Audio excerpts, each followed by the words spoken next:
world. At the moment, I'm heading the PMO for one of the water companies in the UK. Um, I love mentoring. I love coaching. I do that as well. I mentor people in the space of career. I also run a business called 𝗪𝗵𝘁31 into fashion, ready-to-wear outfits. So that's me, married by God's grace with two lovely, lovely young adults. Welcome. Thank you. This is her first time. Yes, thank you. Tumi. Hi everyone, my name is Tumi. I'm an HR professional and an executive director at the Charity Foundation. I married with two lovely girls. I enjoy being by myself. I, I enjoy the quiet and the peace, and I love reading. So nice to meet everyone. Nice to have you back. She's been with us a few times, I think. Yeah, you should listen to the episode she did, I think beginning of last year. Can you remember what it was called? It was about sex. They were really good. She and her husband, they were amazing. I'm trying to remember. It was good. Okay, Olaide.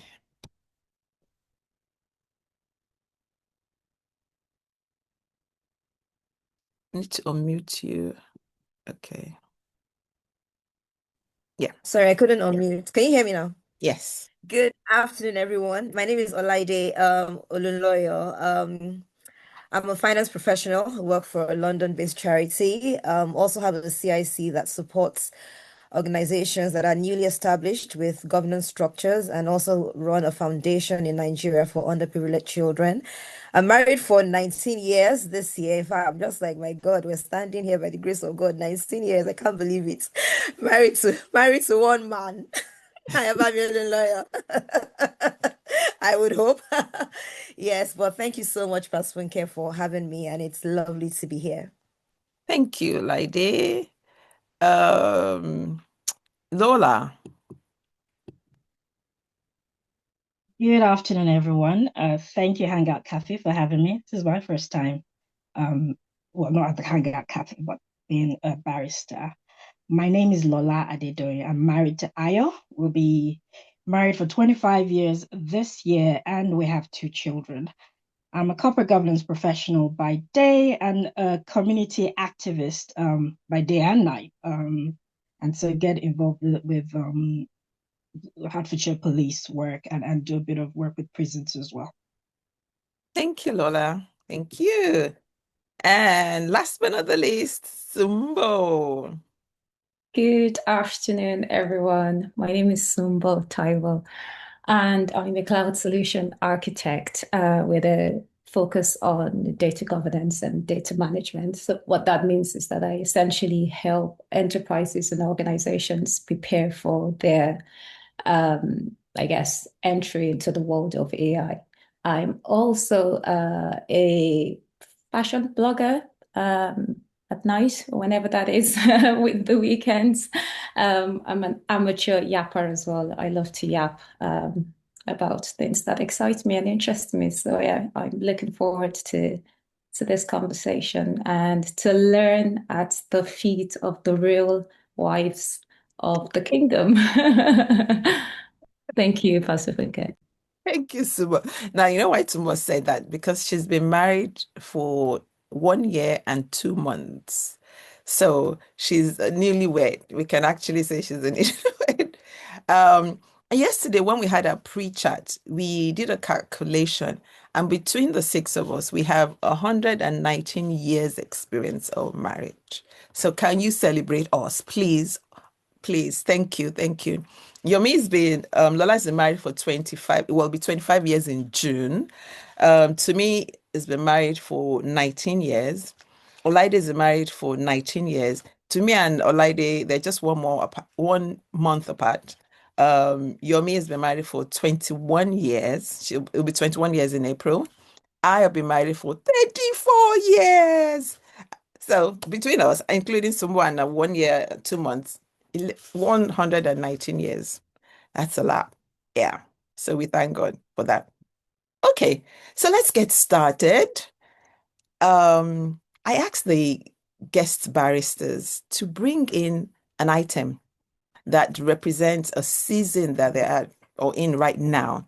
And to be fair, this wasn't an idea that I came up with. I joined a webinar yesterday, hosted by Dr. 𝗪𝗁𝘁, and it was something that she did at the beginning, and I loved it. So when we had a pre-chat yesterday, I said to them, I'm going to get you guys to do this.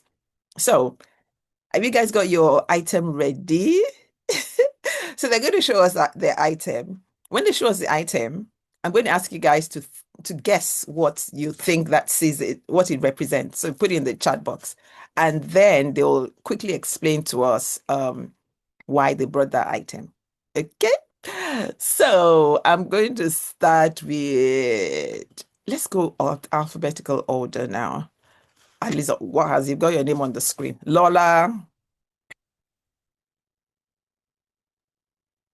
Oops. Okay, she's got the item. You need to unmute though. Yeah. Okay. So she's got that's for those who come from Nigeria, Lagos especially, it's a downfall bus. It is. It's a public transport vehicle from Lagos, Nigeria. But the reason I put it up is because of a phrase on there that says carry go.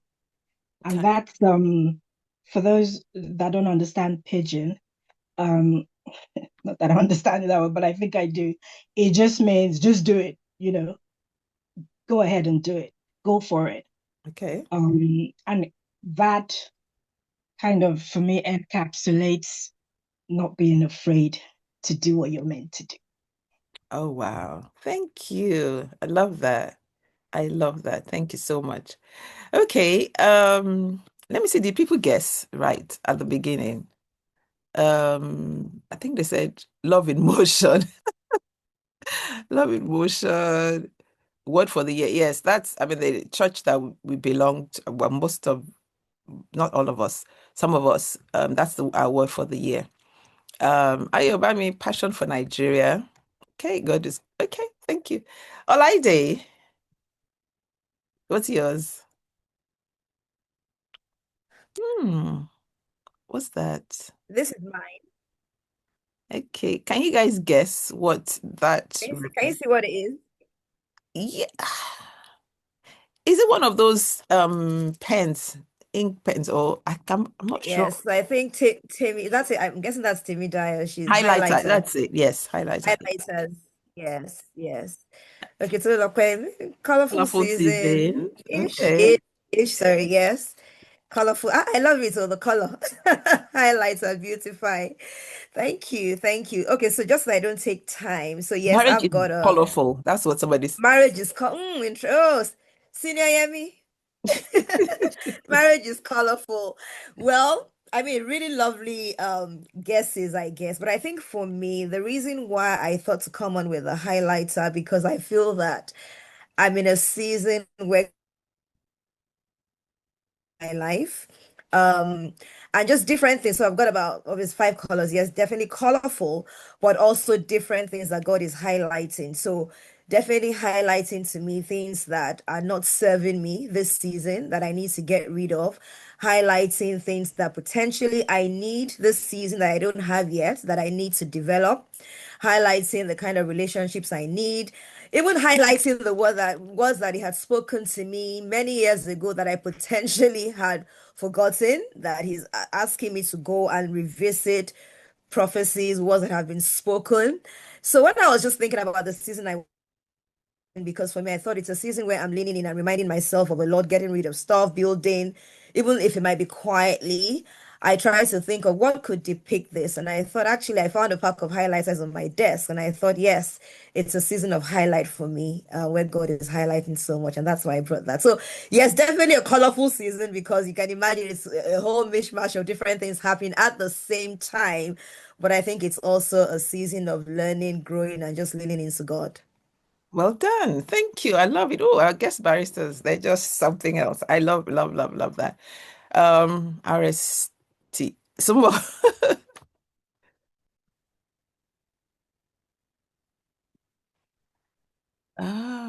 What is that? Is that an handkerchief? It's a flannel. It's a white flannel. Oh, flannel. Okay. Let's see. And so, guys, what do you think that represents? A white flannel. Soft life. That wouldn't be bad. I'll take Peace. that. Peace. Mm, Getting there.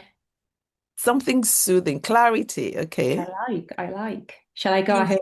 Season of comfort and growth. Cleansing. Oh, I'm loving the ideas. Pristine. Clean So state. it's Okay. a white flannel, but pretend that it's a white flag. And a white flag is a representation of surrender. So that's what I mean. I mean a season of surrender. Oh, wow. I love that. Oh, wow. Thank you so much. Thank you. Yomi?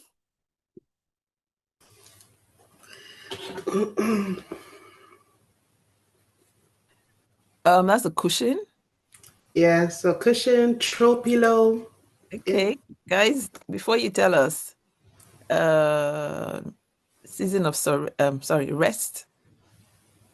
So what does the throw pillow cushion represent, guys? Comfort, rest, comfort, relaxation. Comfort. Okay, tell us. Lovely. So I guess mine is very easy. Yeah, it is rest. So I'm in a season where I'm intentionally, resting in God and, telling myself, reminding myself every day to operate from that place of rest. And that's where I am right now. So it's rest. You're right. This is your season of rest. Thank you so much. Okay, it was just now that I realized that I did promise that I was going to bring something too. So what I've got is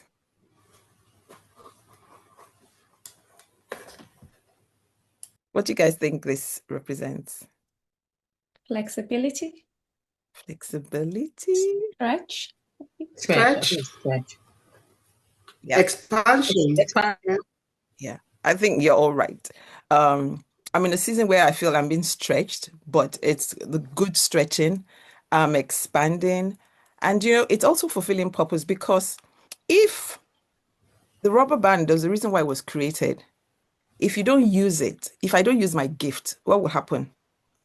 It will just be a useless thing. But now I'm being stretched because that's the purpose, to be stretched, to be used to bind things together. So I am fulfilling purpose in my season.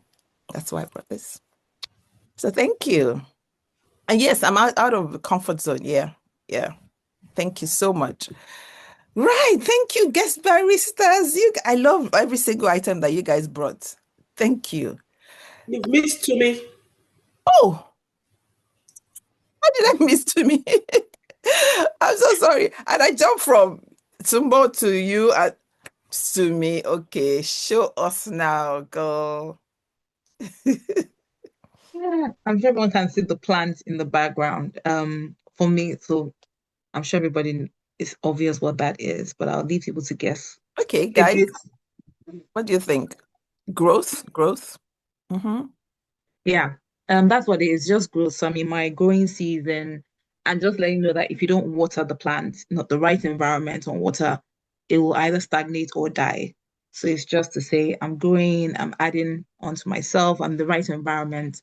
So thanking God for that. Yay. In your That's it. growing season. And I love that because, the course that I teach, I think to me you were part of it. We said that growth is not accidental. Growth has to be intentional. So she has to water it. She has to make sure it's in the right environment and, nurture it. Thank you, Tumi. So, ladies, are you ready? Now, if you've got questions for them, please put it in the question box. Don't forget to do that. So, the first question. Before you got married, what did you think love looked like? And now that you're in marriage, how has it reshaped things? Have things been reshaped for you?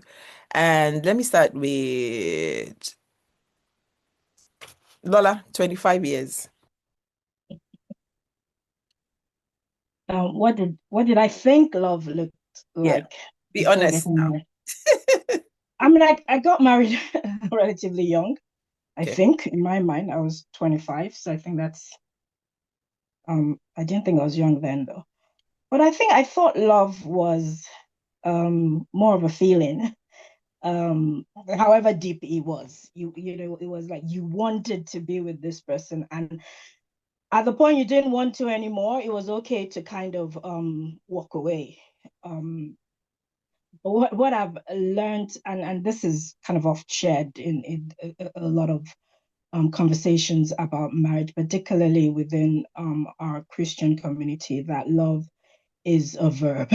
And it is what I've learned is it is actually an action. You have to make a decision at some point to love. It's funny because I remember the early days when we were dating. I used to literally sit at the feet of late Pastor Ife a lot and just kind of receive her. And she said something about, you know, this butterflies you're feeling now are great and this good, but you have to prepare for a time where you wouldn't necessarily feel all of that, Yeah. and know how to work through that. And what I've seen with that is I've had to kind of lean into God's love, to learn how to then, you know, even when I'm not feeling it at all, even when I want to pack it all up and be like, you know, you're not fulfilling the template I personally created. You know, knowing that I have to love. And also it's something when you begin to it's like a muscle. When you begin to do that more, it helps you push through the hard times. And I can, you know, for me, it has only been with the years passing by that I can say that, okay, you know, I know that if I do put on that verb of love, that action of love, I know what's at the other end of it, even though I'm not feeling it now. So that has been that transition from thinking, oh, it's how we feel and how we're in the moment, to you know, actually loving them as my family member. I don't know if that makes sense. You know, as you know, you're not going anywhere. We're in this forever. Yeah. Yeah. Thank you so much for sharing that, Lola. I think for a lot of us, especially, well, let me not say a lot of us, maybe people were different from us, from me. The first 2 years of marriage was like, did I really sign up for this? Even I loved him at the beginning, you know, I still love him, but it was like a reality check. But Tumbo, because you've only been married for a year and a bit, can you what has felt most real so far that you did not fully understand before saying I do?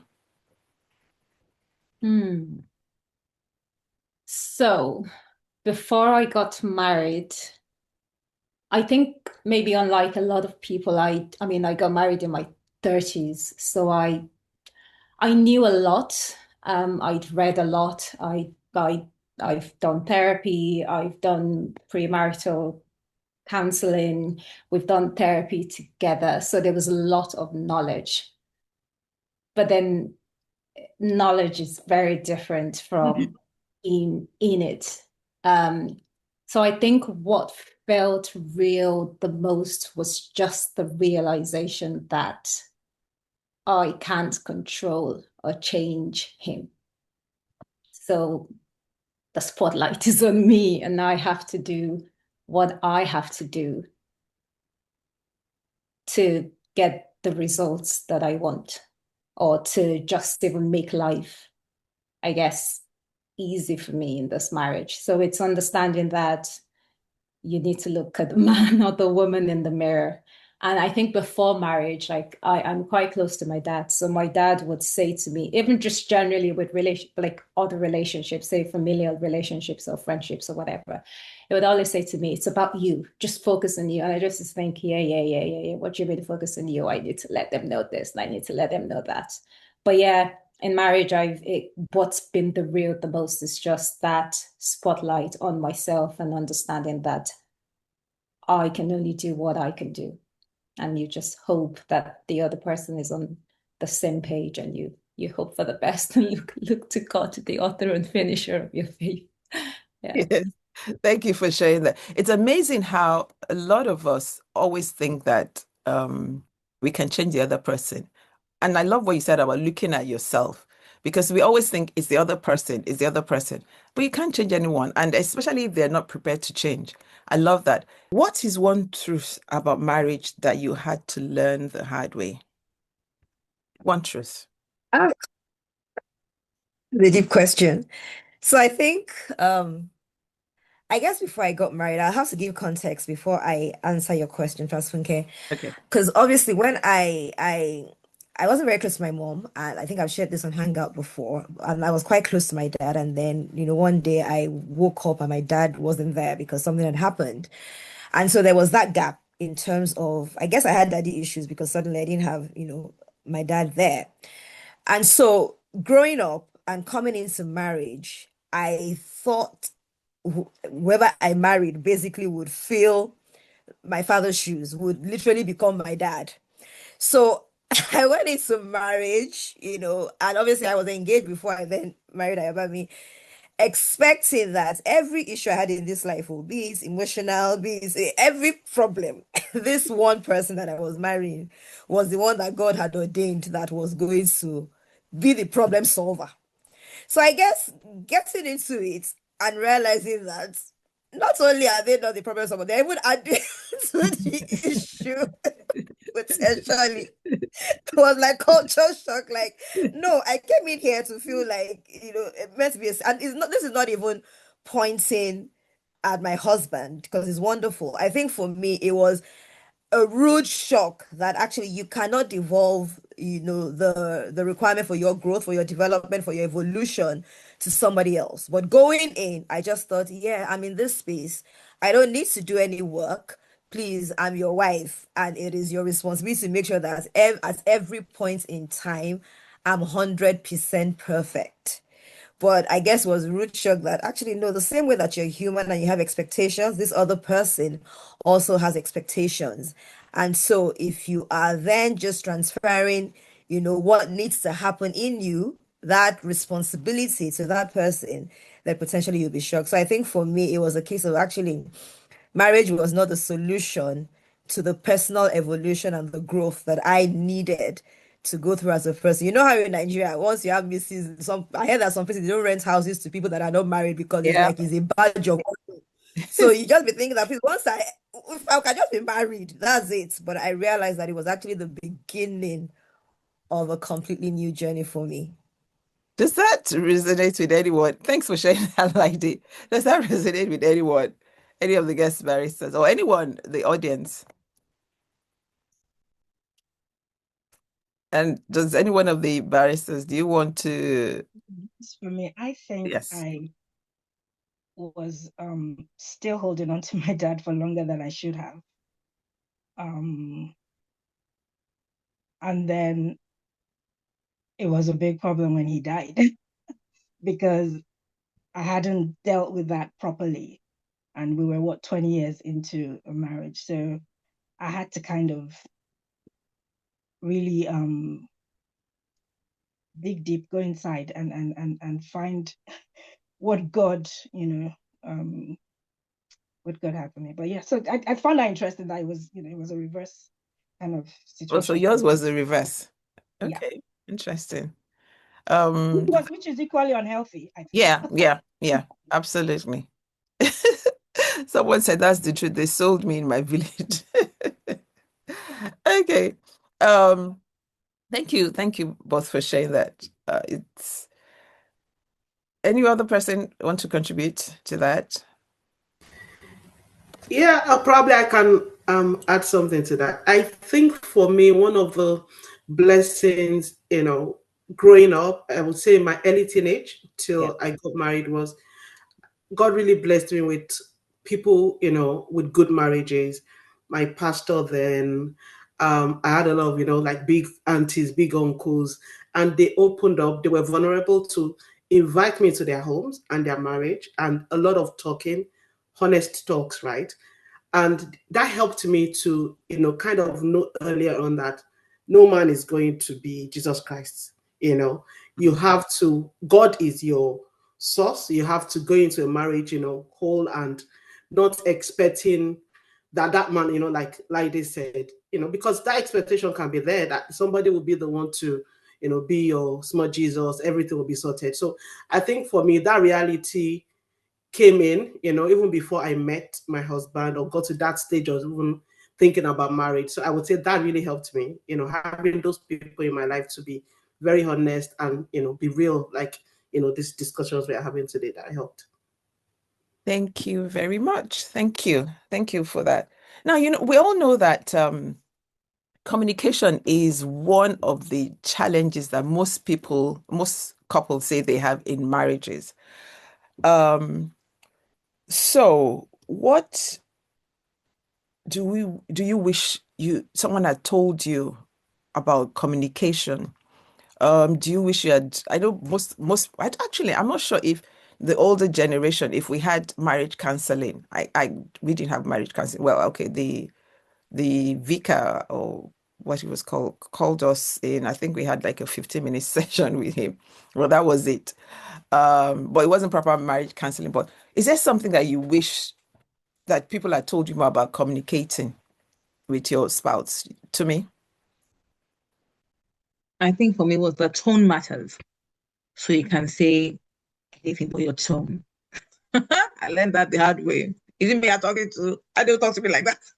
So there's a lot of tone matters. And so it was just trial and error. So especially if I'm upset, I'm just throwing words out there. They say sometimes women, your words can be like knives and they can so I'm just throwing words out there. But understand that once my tone, I regulated my tone, I was able to life was actually easier, much easier. I could communicate better. So that was one of the things, was my tone. Yeah. I'm trusting you'll agree with me because I know he's in the comments. Tunji, do you agree with her? Is she better now communicating with you? So who else wants to jump in on that? So have you found that, have you had any challenges with communication in this year or so that you've been married? I think the interesting thing about communication is it's not just an exchanging of words. There's a lot more going on when you're communicating with your partner. There's wounds, there's triggers, there's stuff from their past, there's stuff from your past. So you're speaking and everyone's kind of getting words out, but you're not really hearing each other. You're not really understanding each other. So when I used to hear about communication, it sounded like you just talk to each other, you just listen to each other. But I think getting married, I then started to understand that communication goes beyond what's actually been said. It's understanding their inner world and what's actually going on, and welcoming each other into our inner worlds, and really understanding, right, if you say you're not going to my friend's party with me, what does that really mean? What's going on? Why, as opposed to just saying, I'm not going. Okay, why are you not going? And then everyone's just, so I think communication for me has become something that's deeper than what's actually been said, but just having that emotional intimacy where we're really understanding and hearing each other as opposed to just speaking words. Just speaking what you feel. Okay, thank you. Has anyone, especially those who are on, has anyone ever had an argument that started small and then suddenly turned into a full history lesson of the relationship? Anyone? Yes. Yes, plenty times. Normal, yes. So that's like, normal. how did we go from 0 to 100? I'm like, we started here. Like, how are we here? And I think it's interesting because, sorry, I just jumped in. I'm not Yeah, sure no, if somebody that's was fine. speaking. Okay. Because when Tumi was talking and she said that tone matters, I was saying to myself, facts, like 100%. But I also think that the timing and the words that we use whilst we're trying to communicate, as Sumbo was saying, they matter a lot as well. Yeah. Because I mean, I'm going to have to use my marriage as an example quite a few times. So I guess myself and my husband, I saw so Lokwe write something about there's counseling needed for people that are married to quiet people. But sometimes when you're married to someone that is always talking and you're not, even you might feel like you need some form of counseling because you just feel like you're not my daddy. Can you please stop going on and on?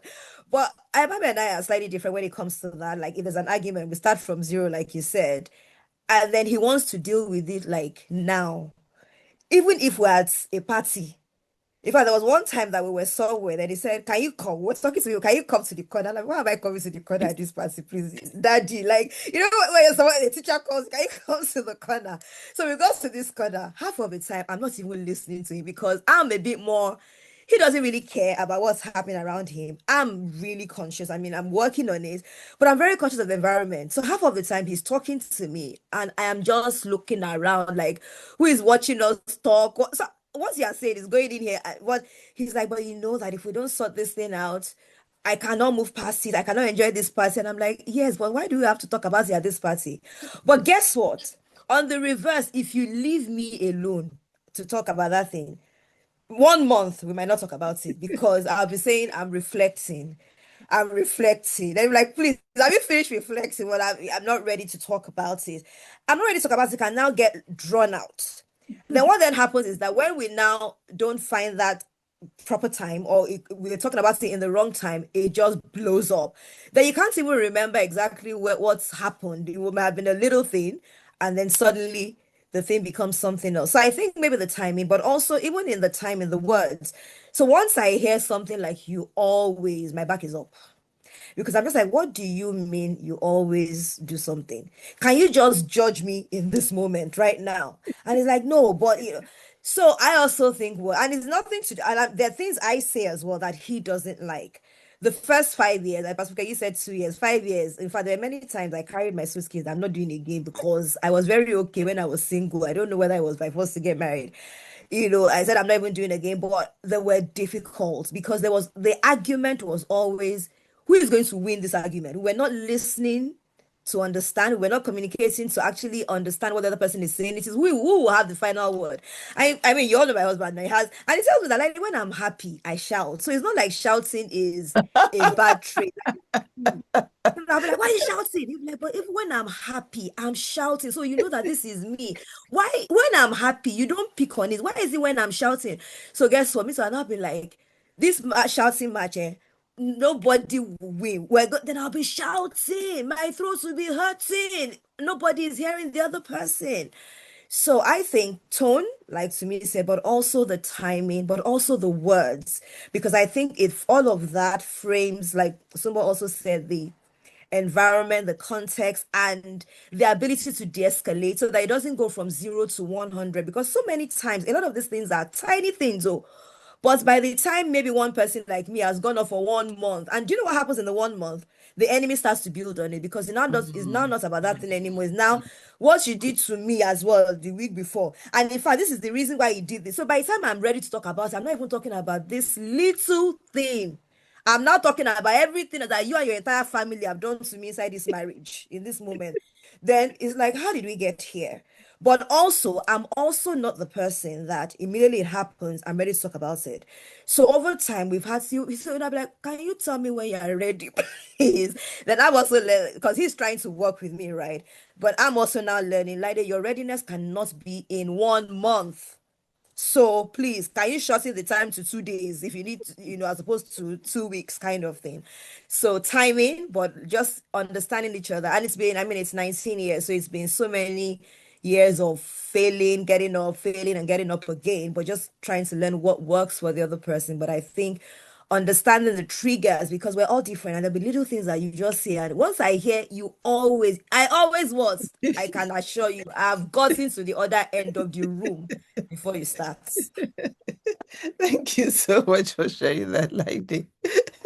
I think when we first got married, I didn't like arguing. And I think Doc is actually like 𝗪𝗵𝘁. He wants to get to the bottom of it right now. And like, no, can we just chill for a bit? But you're right. Everything you said, it's absolutely right. Random question. And I think this is from Tumi. She said some people are in the early days of their marriage, maybe 4 years and under, and they're struggling. What would you say are the reasons people shouldn't quit and the reasons why they should wait it out and persevere, particularly within the area of communication? And we talked about it, understanding patients, blah, blah, blah, personality. Who wants to go that? Yomi? Yeah, I can go for that. Early years, can be a bit turbulent. A lot, like they said, and I think we've all said that here. But I think for me, I always ask people. I think there was a time I had, one of my mentees saying, she was going to leave. She actually married to a Muslim guy, and at some point, I think into 5 years of their marriage, he met with a group and started taking the kids to, the Muslim thing. And by this time, she's got an apartment. She was going to take the 3 girls out. But I've been to their house a couple of times, and I know genuinely the guy loves her and he's got a kind heart. And, when she said she's got the place, I said, don't leave. It's not enough reason because of what, he's doing. You need to sit down with him, communicate, let him know your worries about what he's doing with the girls. He's got a kind heart. I think for me, I wouldn't encourage, people not waiting it out, trying to make it work. If you know this person you're with is a kind person, genuinely loves you, right? Because we are all not perfect. And also always going back to the, why did I marry this person? It's so important. We always go back to that question. Why did I marry this person? And I always tell people, don't marry somebody because the person is a Christian and is born again. That born again is just a name on an envelope. Like if you take an envelope and you write an orange on it, the envelope is an envelope, it's not an orange. So it's not about the person is speaking in tongues and the fire is coming out. What is the character? Is the person a kind person? So it's for me really going back to the reason, why did I marry this person? Is this person's heart, right? Does this person genuinely loves me? And then you can sit down and communicate and talk about it. And if needed, we've been sold a lot of not true things, like don't get a third party into your marriage. I think is one disfavor they've done a lot of people from, I would say Nigeria. I don't know about other places, but you get the third party, people that you look up to, mentors that can speak, and support you during that phase. Probably not family members because everybody wants to take sides. That's not, the best. But people that you both look up to, not you looking up to that person and the guy is not looking up to that person. You both look up to them, you respect them, then they can step in. But I wouldn't say, and of course, if there's no physical abuse, there's no abuse, of any form that is jeopardizing your life and your well-being, then I would say wait it out. Thank you so much for sharing that. Thanks a lot, Yomi. Sumbo, you've got your hands up. Go on. Yeah, I was just going to say that I think a huge part of marriage is just having the right tools. Yeah, it's what sort of tools? The tools that you need to make the relationship work. I think it was last week that Mrs. Olubode said something about a garden that you're tending to. Yeah. Obviously, we all know love is not enough. When you talk about communication, that's a tool. And I think oftentimes we talk about get people that you look up to, but I think even them sometimes don't have the right tools to actually give you the necessary support that you need. And this is where I'm always a big fan of get professional help, because that's where you start to really go back and really dig deep in understanding what's best for the pair of you, what's best, how do we best. So personally, when my husband and I were together for 5 years before we got married, and I think some of my friends are probably on this call, it was a challenge in the first few years of us getting married. And I remember my dad would be like, so when are you getting married? When are you getting? And it's like, no, I'm not getting married until, because we knew we loved each other. We just couldn't find a way to be together in a healthy way. And it just didn't make sense because I was like, I'm not going into this marriage not trusting that I'm safe, or, it makes sense. The goal has never been for me to get married.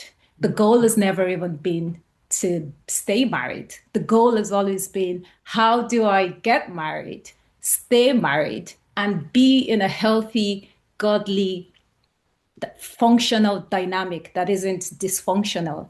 And so a lot of the times, I think these are two damaged, broken people that are coming together with all their drama, all their traumas, and what have you. And you're trying to make sense of this thing that is just really difficult. So get help, understand yourself, understand what's causing this, dynamic between us that isn't healthy. But I feel like when we start going to, third parties, they're just going to give you generic, don't do this, healthy. but you don't do that. And I think sometimes that's not enough. It helps, but it's not enough to you really need to get the right tools. When I mean the right tools, just even understanding each other, understanding where you're both coming from, sometimes before a drama or an argument happens, have the right set of tools, right? When this happens, this is what we're going to do. It's like going into war. You don't prepare for war in wartime. You prepare for war beforehand. So it's little things like that, seemingly little things like that, you have a toolkit that's ready, supposedly, to help you when you actually get into those, dysfunctional dynamics, if that makes sense. Yeah. Thank you, Sumbo. I think somebody asked a question about the books that you used to prepare. Yes, recommend the books and things you did. So if you can share the books that you used whilst preparing. Yeah, thank you. Tumi, yes, go on. I thought someone was going to say something about the books. No, she's going to put it in Oh, sorry, was that for me? Yeah, I think it was for you in preparing for this. Whoa. To be honest, I can't really remember. It wasn't so much about the books. Honestly, it was mostly about just getting therapy and just getting professional counseling. And yeah, but I mean, I wouldn't really say it was much about the books, but about just working on myself before I actually, paired myself up with someone else. Okay, so I think. Sorry, I was just going to say, that is so good. That's realizing that you needed to work on yourself first. That's actually good. Tumi, go on. In addition to what Yomi and Sumbo have said, I think I just wanted to simplify it to remember you're on the same team. At time when you're arguing, like what Lady was saying, I think my voice were coming, and I think remembering for us, that was what helped when, we would have arguments and I'll go away and be like, I don't hate this guy now. I love him. He just can't see things from my point of view. So let me go back and remember that if I come at him, not come at him, but come with like I said, the tone or my attitude or the timing, and I'm like, I'm sure you can attest to that. I said, we're on the same team. Well, I'm not your enemy. We're actually on the same team. Might look at it come at it from different angles, but then I'll be like, this is what I'm thinking of. This is why I'm saying. And then I think in showing my posture and the way I was, he'll be like, okay, I can see that I'm not coming with such anger and I'm ready to fight. And then he'll be like, okay. And then even you can say, I'm always the one come and solve issues. When he's angry, I'm like, I can't function, I can't pray, I can't read my Bible when there's peace. I can't function. So I'm like he was saying, he doesn't want to talk about that. I want to talk about that. So I just leave him and then I come back and say, you know what? We're on the same team. This is where I'm coming from. You might not agree, we can agree to disagree, but let it be healthy. And then, and I think for that was a simple, we are on the same team. So that's what I would say to simplify it. Thank you. Who's always the first to apologize? Me, he's always been. So you don't lie inside that comment. Don't lie. He's always with me. Apologize. And then, yes. And then you say, do you know I was going to come and meet you?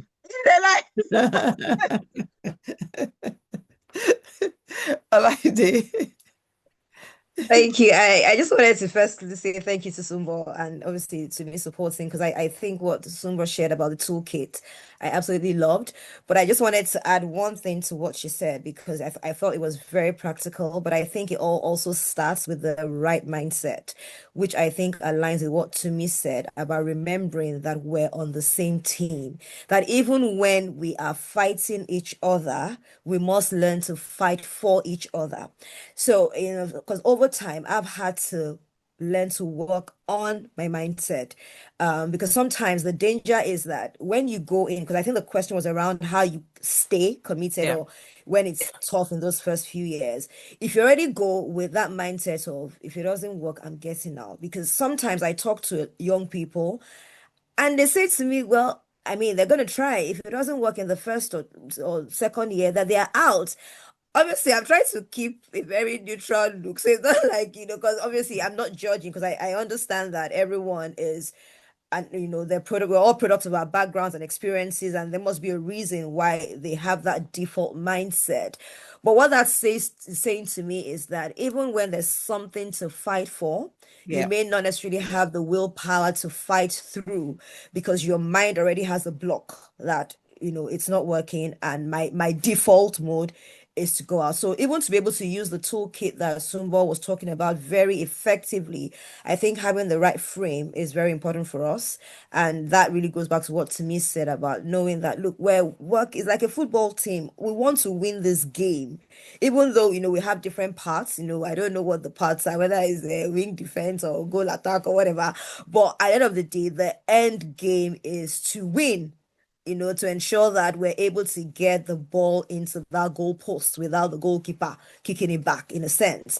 And so when we understand that, then I think it reframes our mind, so that even when, because love is not enough. Yeah.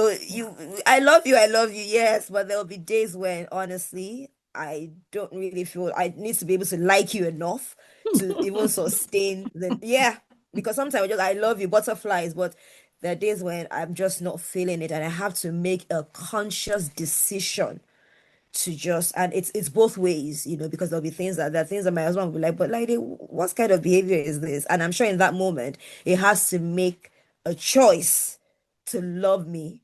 And maybe he's not even liking what I'm doing. And it's just like, I don't like you right now, but I just have to make that consistent decision, almost like on a second by second basis. So that was what I wanted to add, that also a reframing of the mind, because if you're already going with the defeatist mindset, I think it is, then chances are that there's not going to be enough strength or capacity to fight through the tough times. Thank you. Thank you so much for saying that. Before you answer, Lola, I just thought, why is it that I don't know if it's easier, but we live with our siblings before getting married, but we don't think of packing out of the house. Or, we're a bit more tolerant towards them than this new person. Why is that? You didn't choose them now. Oh, Yeah. because you didn't choose them. Why didn't you choose And wisely? maybe you don't have the money to move out. Maybe you were staying with your parents. Autonomy is in your But family now house. when you're married, you're working, you feel like, me, I can afford to get my own place. I'm teasing Exactly. you. Yeah, exactly. Yeah. And I also think it boils down to what, like they said, the mindset.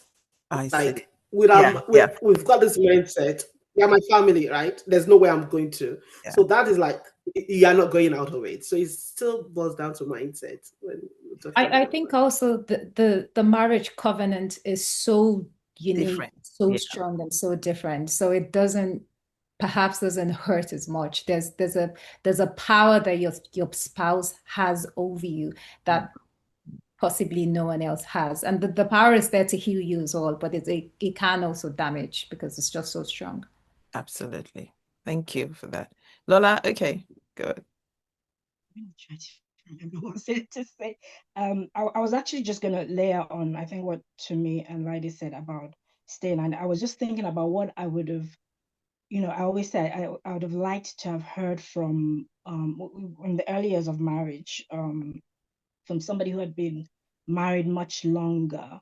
was to just understand that you have seasons in your marriage, and you've got to kind of recognize those seasons and lean into them. Because there are some times that I thought, this can't be my life. I'm sorry. I can't do this, but I wish. That was the next question I was going to ask. That is this what the rest of my life will feel like? That was what I was going. Yeah.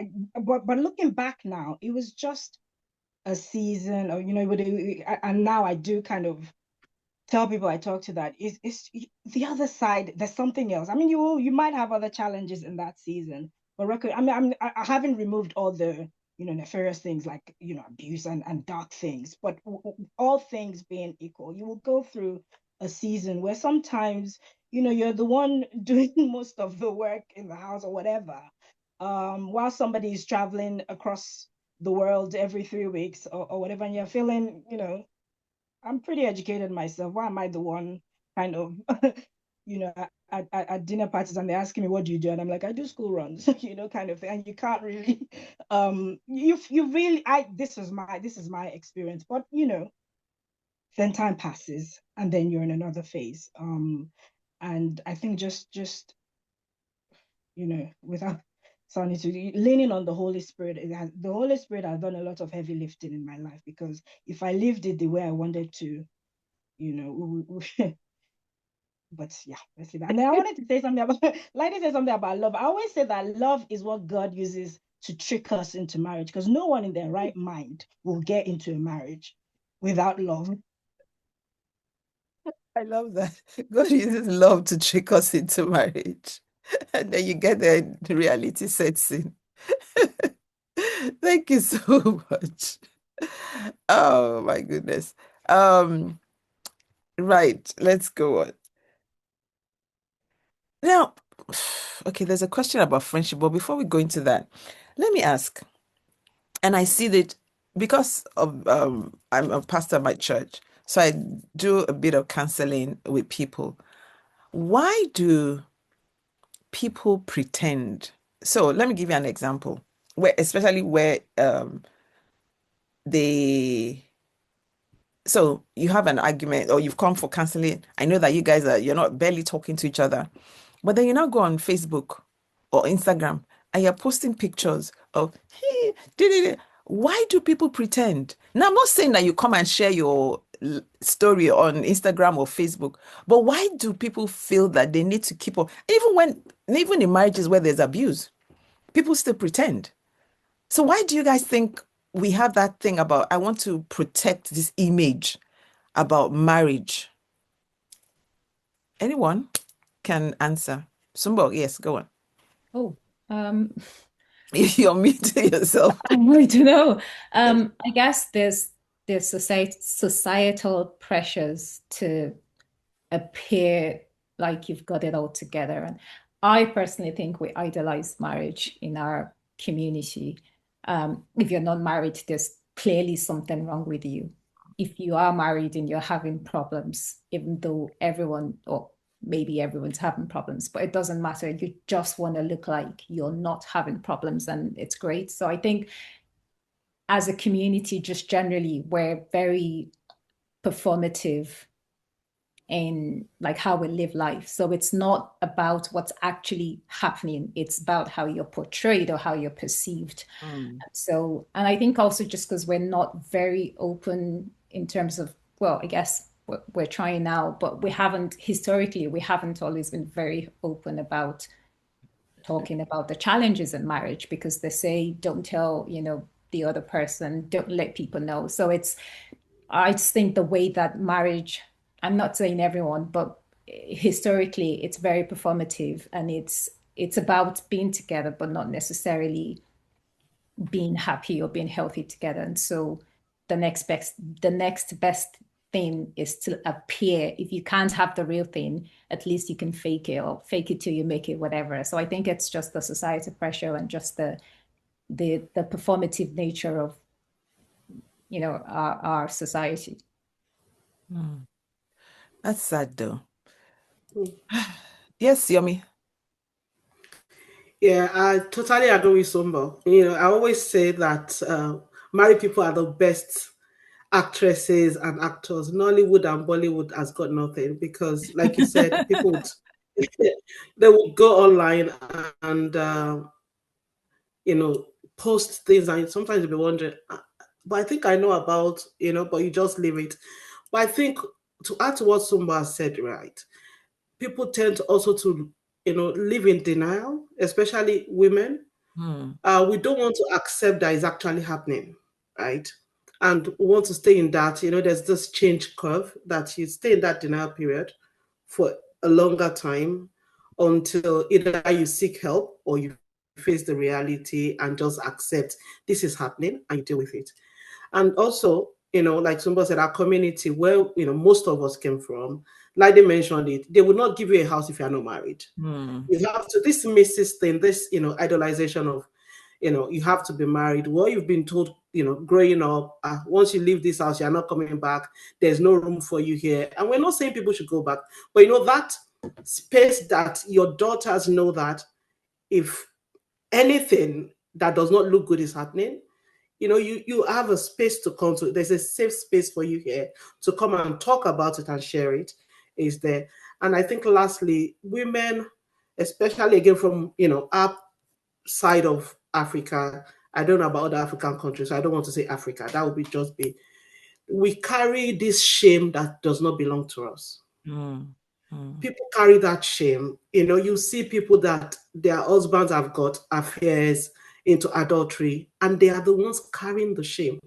So Yeah. all these things make people want to stay in that relationship and make it look like it's working, albeit it's not working. The shame of, so my marriage is not working, that denial, and also they don't feel there's a safe space. Somebody said, we're talking more about it, but that I think for me is the shame. People don't want to, they carry the shame that doesn't belong to them. And if you're not even, you look down the line of some people that are divorced, you even see their children carrying that shame that does not even belong to them, So I think we've got a lot of work to do, especially with people that are singles, people that are getting married, like talk about this thing, not that you're not preparing them for failure. You're just saying there's no shame. Go into it when you know it's the right thing to do. Yeah. And if it's not working, don't fake it, because I always say that if any woman tells you, my husband is beating me, he's been beating her a year plus. It's Yeah. not that day. So Yeah.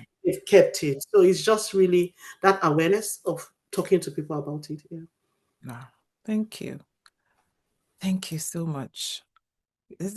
I wonder if men, with regards to this pretense, I mean, we've got a few men in the house. Please let us know in the comment box. Do men feel the same way about, when their marriages are not working? Do they feel that shame? Please let us know. Lady.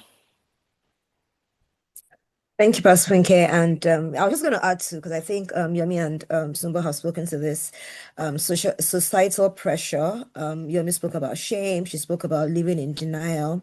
But I also think that sometimes as women, it also, well, not necessarily even women, it could be the other way around, like you rightly said.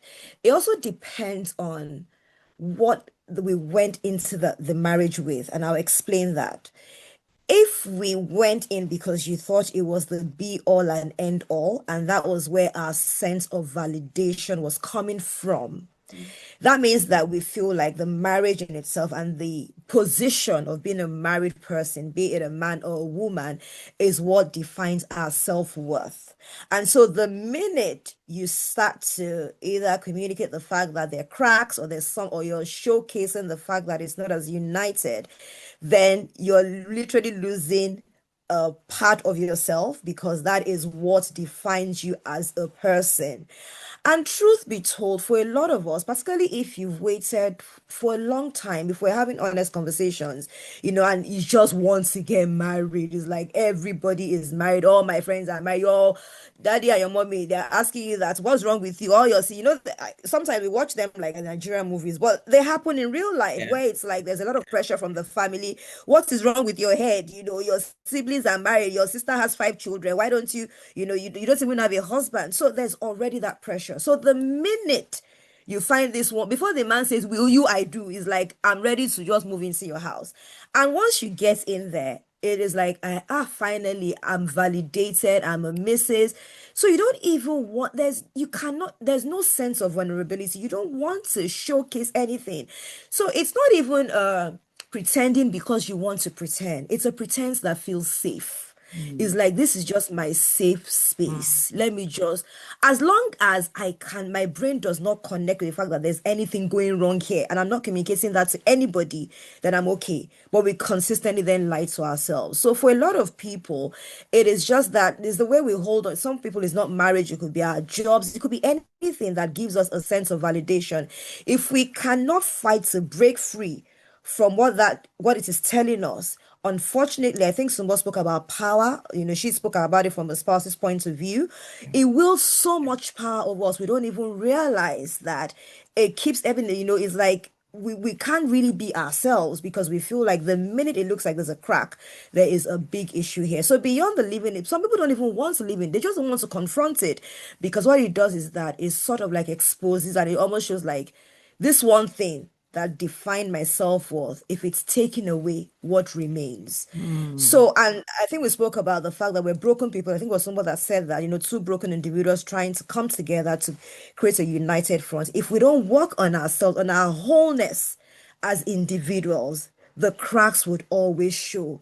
So irrespective, because if we're expecting that, and we see it sometimes, there's certain tribes that maybe the women don't work, the man is fully responsible for everything, he does everything, and the woman's sense of pride is that she can walk into her friendship groups and she can belong. It creates a sense of belonging, a sense of awareness, just a sense of, yes, this is my own space that has been created by this false reality. So if we don't get into that, so I think it really, honestly, I always say that marriage is a training ground, that where God strips everything that you think you have or you don't have or and helps you to lean into you as a human being. So that, because it's 1 + 1 = 1. It's not half or quarter plus quarter. So even though it doesn't make mathematical sense that it is 1 + 1, it means it is a whole, it has to be that, for that wholeness, ultimately, it has to be one whole person plus one whole person that creates one. We come in quarter, 1/8, half, whatever position it is, but the ultimate aim is that Christ is consistently transforming us, and we can get to that place where we can be naked and unashamed. But I think beyond, pressure, living in denial, the shame is also just that sense of worth that comes from the position of marriage. And the minute we can stop idolizing it, like Sumbo said, it breaks its hold, and we can really confront the fears when things are not, knowing that I love what Lola said about seasons. Winter is never here forever. Summertime would come, even when the leaves are dying off. It's knowing that summer will be here. But if we always expect that, the winter season is death and there's no bouncing back, then that means that there's really nothing to fight. Also that space of knowing who we are, understanding our worth as individuals, and knowing that it is not the marriage in itself that defines us. Well said, Lady. Thank you so much. That's this wholeness thing. That's why I loved when Sumbo shared about it took them 5 years, to work on themselves, because she could have said, all my friends are married, me too, I want to get married. But she needed to sort out herself, and he needed to sort out himself. Amazing. Thank you so much. Tumi, you had your hands up. I think it was just to add, I'm not a man, but I've had friends who are in their marriages. One person, and Tumi and I, we have this friend, and we're having issues. And I remember saying to the guy, you constantly have issues, and I wasn't advising them to divorce. I just thought, what? Because he was like, and he said something. He said, "What would I tell the people that came to our wedding?" And I remember thinking, huh? And again, what would I tell those people that came, that that blessed us, that were part of it, that spent money on that should be? I was like, really? That was for him, was like, out of his siblings, he was the one that had the first successful marriage, and he didn't want to look like he didn't get it together or he missed something. That was the first one. The second person, the wife wanted to leave and was holding on really tight, even though he wasn't doing anything she asked him to do, even though they're not solving it. His was just, I don't want to look like a failure. Because this means I failed at something. And I can't afford to, even if we're in the house together fighting. But at least she's still here, Sha. So it wasn't about let's walk through it. No, it was about let her not leave. Let's sit here. And, so for me, I'm not speaking for guys, but those are the two examples I had, which I thought was so weird to me. But yeah, Well, I guess. what would you, sorry, did somebody want to say something? Okay. I guess it's women usually the first to seek for help than men. I guess women are usually. Now, I really need to get the men next time to find out why they find it difficult to seek for help in their marriages. Really would love to know. Okay, folks, please, if you have questions for the guest baristas, Ego, yeah, I guess so. Please put it in the chat box. But thank you. But can I just say though, sorry, just based on what you were saying, I've seen men that were the ones that really wanted to seek for help, and the woman was just adamant that she wasn't. Because I think also women, we are quite emotional, and once we check out, sometimes it's like the point of no return. So it was just so because when you said, oh, sometimes the men don't want to seek for help, I've actually seen the reverse, and not once, not twice, where Okay. the man is like, let's go for counseling. I've even booked, I've paid for a counselor, and the woman will not turn up at the session or try to get people or just let's even sit down and talk. But I think also sometimes it's when there's a build up, and particularly for those who internalize a lot, because I had to say that to myself at some point, like, "Hey, this is a danger zone because sometimes you don't talk because you don't like confrontation. But what is happening is that you're not dealing under the carpet, under the carpet, under the carpet. One day the carpet is like it's very tall and it's like even the Hoover cannot walk under the carpet. So for me it's like but it's some of us are like that. And then the minute one little thing happens, you check out. So I've seen the reverse. The men that really want to sort it, but the women that they've just, and it could be because over time nothing was dealt with and they got to that point of no return. Yeah. And in most times when marriages break up, it's not just that thing that happened that last time. It's usually, like you said, a build-up that's been swept under the carpet. Not what you said, under the carpet, even though. Thank you, lady. To me, okay, no, you didn't have your hands up. Thank you. Okay, let's shift gear a bit. Now, many couples go through. If you've got questions, put the questions in the chat box. Please ask them loads of questions. They're ready to answer all your questions. And Sumbo, you've been a bit too quiet for me. Oh. You're too quiet. I'm waiting for all those you know what I mean. Anyway, so many couples go through seasons where intimacy shifts. How do you reconnect during those times? But before you guys answer any one of those, Tumbo, I don't know if you're ready to share this. Because you were a bit older when you got married, was it difficult adjusting to that? Where for a long time it's been no sex, no sex, no sex. And then suddenly you're allowed to have sex. But it's like, what do I do? Did you have that challenge? Absolutely. Okay. Talk us through how you resolved it. Because there are people here who are single, they're going to get married soon. And these things are actually issues. And Tumi shared about it when she came on Hangout Cafe. That was one of the things she shared on. Yeah, I mean, if you're a church girl or anyone who's grown up in very conservative environment, it does a number on you. You view sex as something that's negative, and you've tried so hard for so long to steer away from this thing that isn't, well, I mean, you're not supposed to be. Basically, it does a number on you, and so it's a journey. I don't think it's a destination. It's a journey, as is marriage, where you're constantly shifting your mindset from not just am I allowed to do this or engage in it, but I actually also want to enjoy it. And I don't really know what the answer is or what the balance, because there's safety in not exposing yourself. The Bible says don't, what is it? Don't, I forget the scripture. I was going to say that. Something about don't awaken. Awaken, exactly. Yeah. So don't awaken it before it's time. So that's healthy, or that's good. But then you can awaken it a little bit too late sometimes as well. But I think it's just having that healthy mindset with regards to sex has been something that is one ordained by God, but also being comfortable in your own self and learning about your body and learning about your body, like your anatomy, what, like, how does it work, what's where, and so it's a journey. I would say it's a journey, but it starts with, and again, I don't have the answer as to how do we make it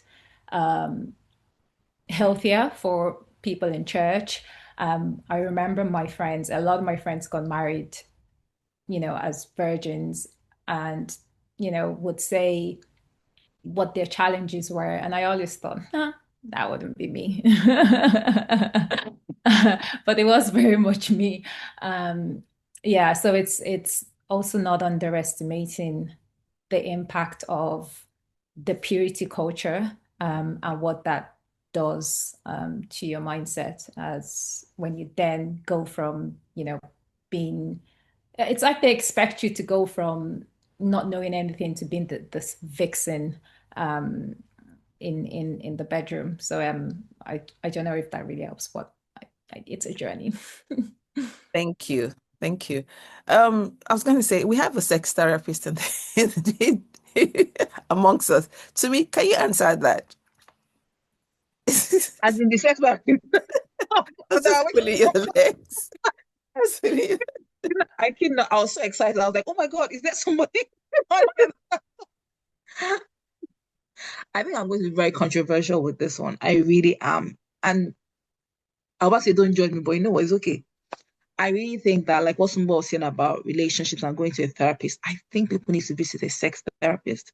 And doesn't have to be a Christian sex therapist, please. There are not many of them out there. So I think for me, it's just like how you never find the right therapist. You have to try. Am I right, Sumbo? Try different people, as in how. Then look for a sex therapist, because there's help out there. If you have a toothache, you go to a dentist. If you go to the sex therapist. So I think that I know it's easy to say, but you can't get help if you don't look for help. It's not like one day we just find each other attractive, or one day we just, like what Sumbo was saying. I went through it. It was painful for Tunji. I was just like, I'm used to being a virgin. But I think, it's like, and I said those Tunji's famous words when it was like, because people kept on winking at us when we got to church. I'm like, you guys are probably like rabbits, And Tunji was like, even they know I'm here suffering. And so for me, it was that kind of, if we didn't look for help, we wouldn't have gotten the help, because I could continue fast. Because don't forget, I've been like this for a long time. Yeah. But for him, it was like, are you going to remain a virgin forever? He's now we married, so what's the point, So I think for me is look for that help. Like, go and look for the help. And I think for men, it might be an ego thing. Maybe I think it's okay if both parties go and look for the help to say, you know what, we need this help. Please help. I think for me, that's what I will say. And I always crack a joke, because last time we came on in like sex therapist and all that, like a week after we had sex, and you was like, I think Deborah was like saying, yeah, advertising yourself. Have a bit of, because I don't know whether I was perimenopause. I just didn't want to touch me. He said, if these people knew what I was going through, after you've told them, you swung from the chandelier. So I think for me, it's just like you said, we have seasons. I think for me, it's just look for the help, seek help, go and find it and get it, because it's necessary. I think intimacy is a really big part of marriage. It really, really is. And so like Sumbo said, it's a journey, because nobody ever can see. We that were sex therapy how many months ago? We have our own dry spell. So it is a journey, but asking for that help helps. And it doesn't have to be a Christian, just the right one, Yeah, so that's the key. Ask for help. Don't be ashamed or afraid to ask for help. That's key. Okay, so Olaide and Yomi, can you answer the question? When you go through seasons where intimacy shifts, how do you reconnect during those periods? What are some of the practical things that you guys do? Yeah, I can go first, then Senior Olaide can go afterwards, right? So I think I would use, like, we've all mentioned there are seasons, right? So early years of my marriage, it was fantastic. It was great. Then I was in Nigeria. I had helps, so there was no stress as it is. Relocating, having to, do life alone with the children, no support. I'm tired. Most of the time I'm tired. And don't just touch me. I am tired. And that's not the best for the man. Like it's for them, it's food. Well, some men there might say it's not food, but it is food. Anytime you put it on the table, they are ready to eat 3 course meal, 7 course meal. So I realized that it felt as if I was pushing my husband away because I'm tired at night. You've gone into the city, you've sorted the kids out when they were growing up and young. But I think we did use sex therapies for those seasons where it felt like the intimacy wasn't there. My husband talks a lot. Like, he's a conversational person. You would see him outside, think he's very quiet and but in the house he talks. Like, we communicate a lot, and he would just say, "Look, this thing is affecting us. So I know you're tired, but this is needed. So what are we going to do?" So we'll talk about it. And for me, I don't want to talk about it. In fact, the 4 years of marriage, when he's upset me, I will write a letter and put it on the bed. I will write a letter and put it on the bed. I will express myself in the letter. And so one day he got back from work and said, "Come and sit down. We cannot be doing this in this house. We have to talk." So he got me into expressing myself, not in, writing, but so I got used to that. I would just talk about it and we'll just kind of agree, okay, the days you're tired and I need sex. What are we going to do? We agreed on things to do. Okay, you will give me some time to unwind. I need my me time. Those days I'm tired. I will have a good shower.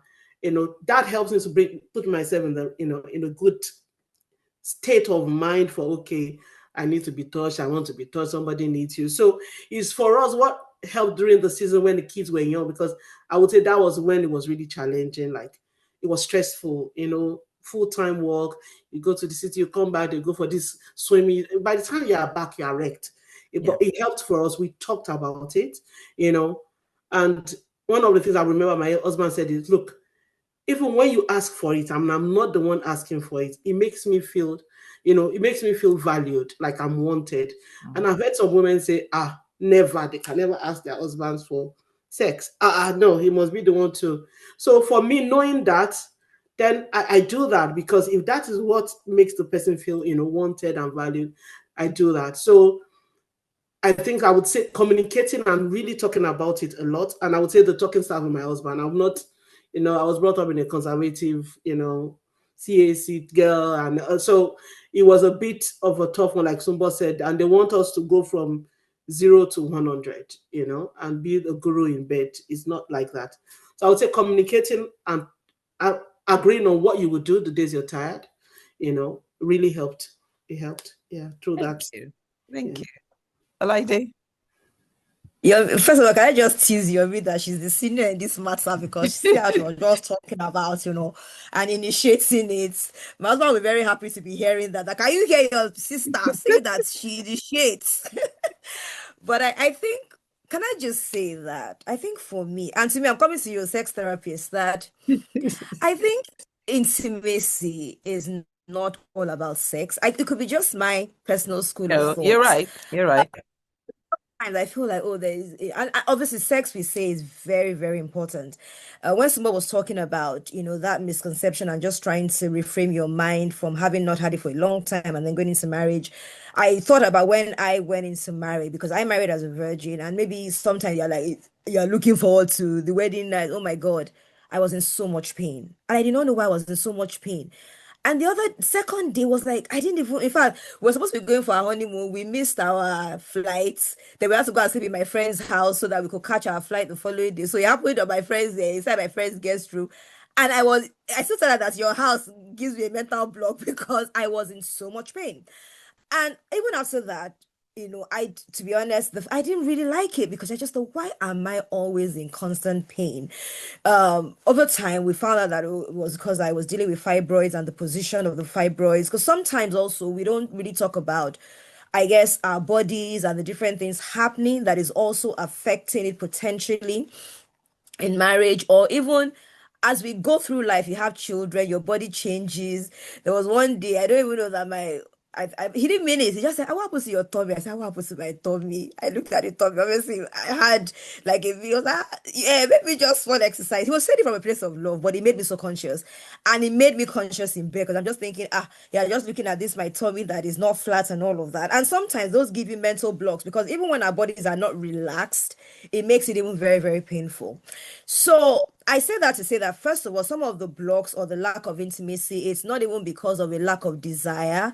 It's either because there's something else happening with our bodies, or there's something going on in our minds, or there's just a lack of capacity. There's sometimes where the seasons, if you don't intentionally slow down, is like back to back to back to back.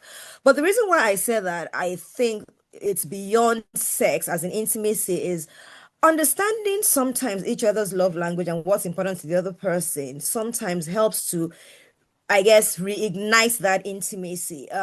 There was a time where maybe we hadn't, I don't even know how long we hadn't had sex for. When I say had, it like is a taboo word, had sex for, and but I was busy. I think I had filing deadlines at work. I had some party pack orders, and I just felt like I was just, then one client said, "Come and deliver my packs to one far place." The one night, I had finished packing. Abami had obviously, that's the other thing. Please, can somebody tell me why men, even when they are angry, they'll still be touching you? Yes. Sometimes I'll just jump. People are like, "What's wrong?" I said, because in my wildest dream, with what just happened, I'm not expecting that I'll be feeling somebody's hand on my body, but I digress. So this night, anyway, obviously, I guess I was so tired. I said, I have a headache. I have party pack, So I just wanted to sleep. Now I had to deliver some because my mind was on the fact that I have to drive to this far place tomorrow morning to go and just deliver. And then I woke up that morning, and guess what? Abami had packed all the packs in the car. So I said, "Where are you?" He said, "Oh, I've gone to make your delivery." Pastor, okay. When he came back, he did not even need to be touching me for too long, because what he had done, and my husband shall will not go the extra. He said, "So is your heart now warm?" I said, "But why can you not just leave it at the act? Why do you now have to come and add, is your heart now warm? Like, are you now ready?" What I'm trying to say is that in that moment, it reignited something for me. So sometimes it's not even aside from, Yomi spoke so much about communication, aside from the communication, it's also just knowing, being sensitive a bit to the season the person is, our spouse is in, and maybe what potentially might just be something that reignites a spark in that moment, and doing it. And it might look like one little thing, but honestly, it just creates a whole transformation. Because who would have thought, me that I was so exhausted the night before, I didn't want anybody to touch me, like I was even jumping.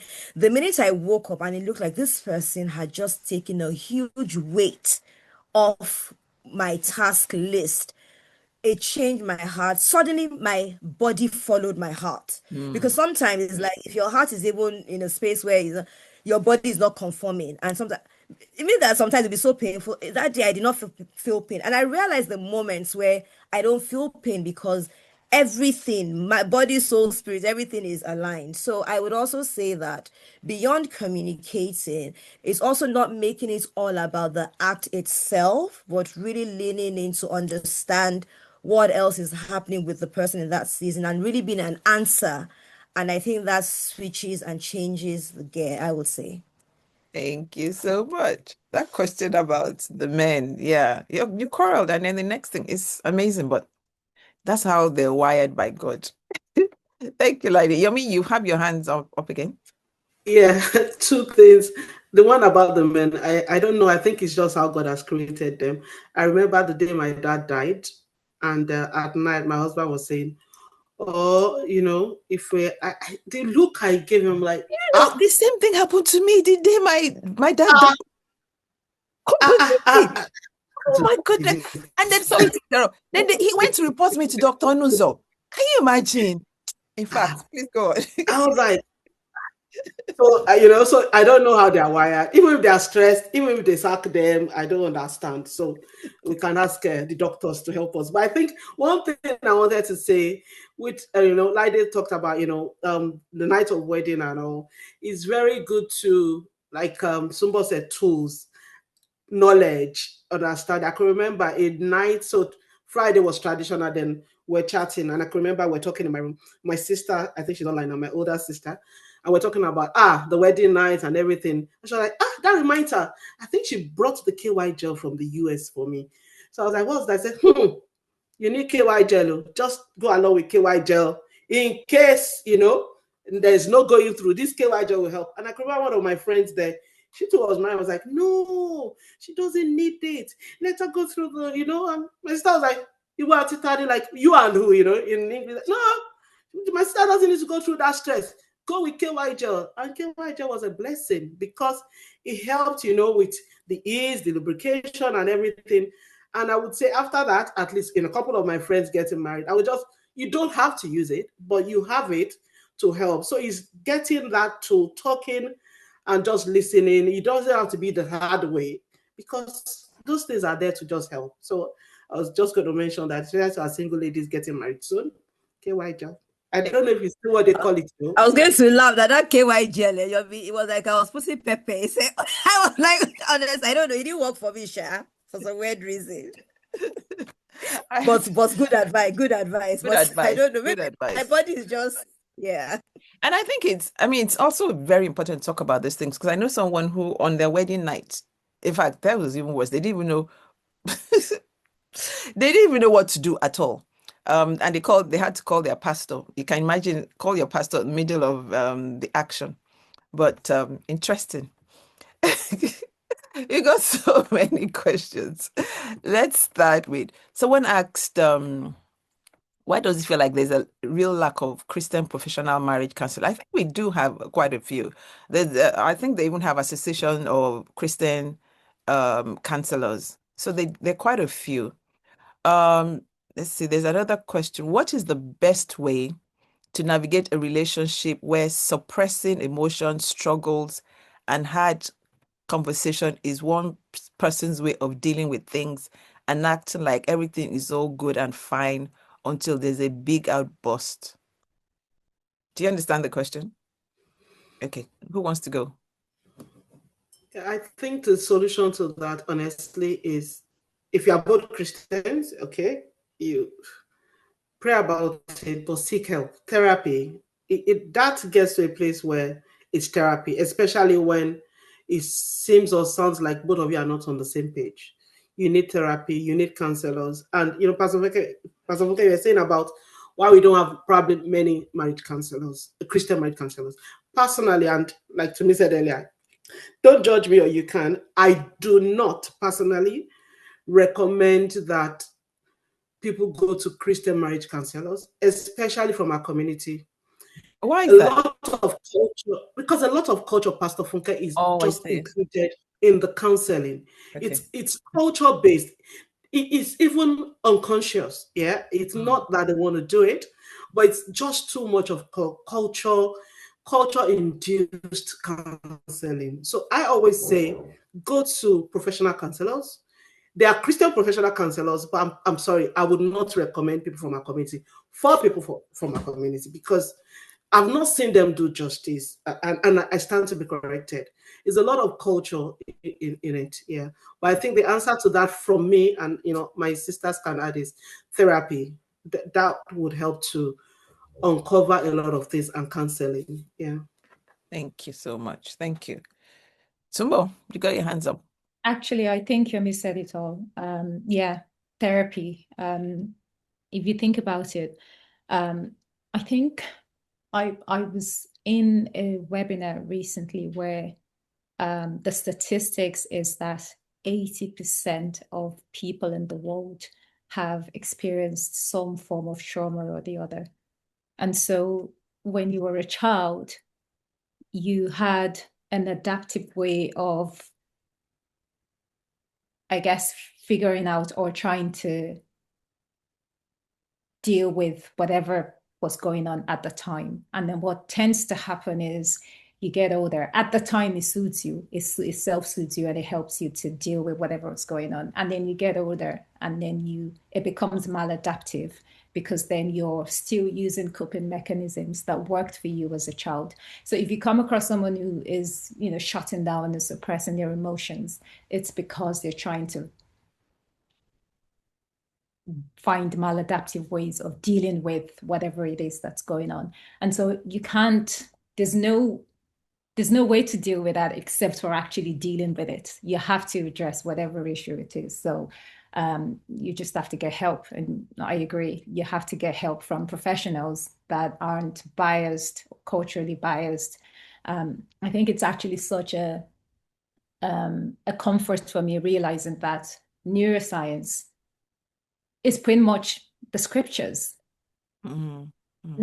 Like it doesn't contradict the word of God. It actually, confirms, not that the word of God needs to be confirmed with science, but so it's a lot of, but I think people shy away from it because I don't know why people are shy away from it, but psychology, neuroscience, these are all things that are actually in the scripture. So it just proves to show that yes, the scriptures are right, but there's a way that the world works. There's a way that God has designed us to be. And when things go wrong, you have to get help. When you have a broken leg, you don't go to, well, you can pray about it, but then you also need to do something about it. So when there's trauma and when there's dysfunctional ways of that people have gotten used to dealing with things, you just have to address it. And there's no way about it. You can pray it away, but I personally don't think you can pray away things like that. You have the responsibility and you have agency to actually do what you need to do to get help or to change the direction of your life.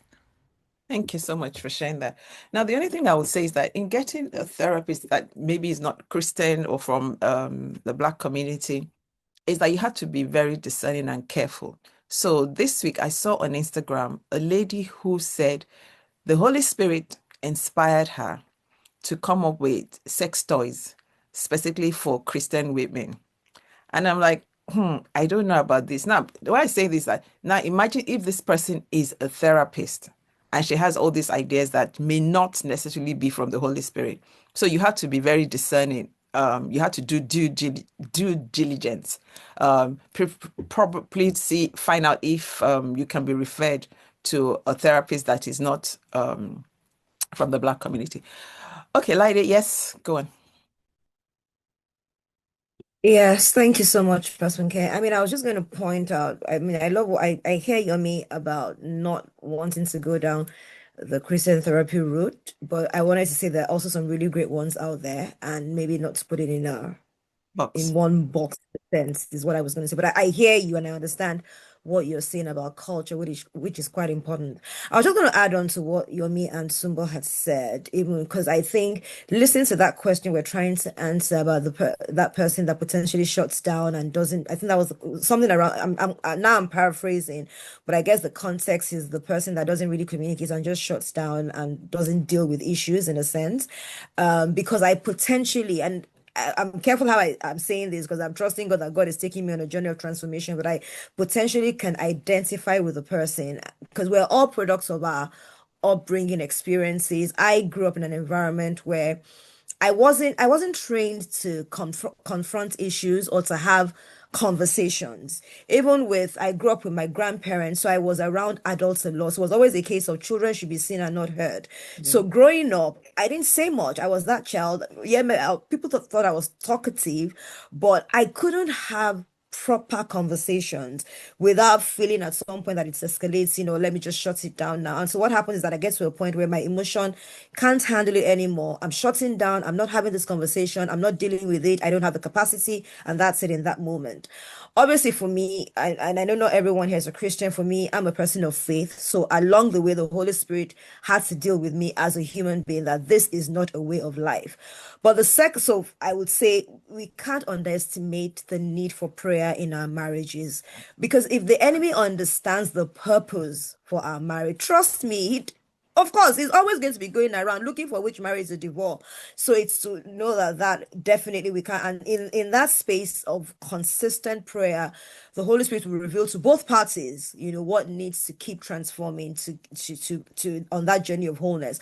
But the second thing I was going to say, because I know Sumbo and Yomi spoke about therapy, is also really understanding an art of communication that works, like a strategy behind it. So sometimes people shut down and they don't want to say because maybe they don't feel heard over time that they've tried to communicate, or it comes across like the other person is making excuses. They're different filters, and I'm not saying that they're right because in that moment, we're viewing it from our own lens, which is not correct all the time, but it's what it is in that moment. Until you have a different lens, unfortunately, it's the filter you're working through.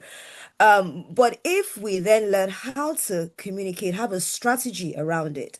So now defining and saying to that person, which is what I think one day Abba may have to have a heart to heart with me, that this you're not talking, not shutting down, not it's okay if that's the way you want to be for the rest of your life.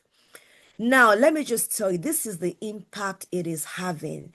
Now, he didn't say this is what you are doing, even though it was a consequence of what I was doing. What he highlighted or communicated in that moment was this is the impact it is having on this marriage. Now, this marriage is not just you, it's not just me, it is both of us. So potentially it is the impact it's having on you. So in that moment, I wasn't hearing somebody that was pointing fingers at me, kind of thing.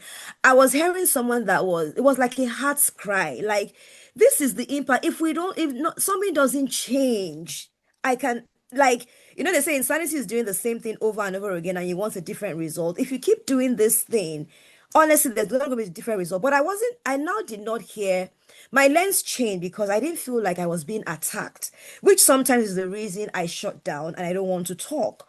I was now hearing somebody that wanted something that we were both stewards of to work. And this is the impact if this is what you keep doing, even though it wasn't phrased like that. So, of course, there are still days I don't want to talk, just leave me alone. But over time, I'm learning and asking myself, what is the impact of this attitude?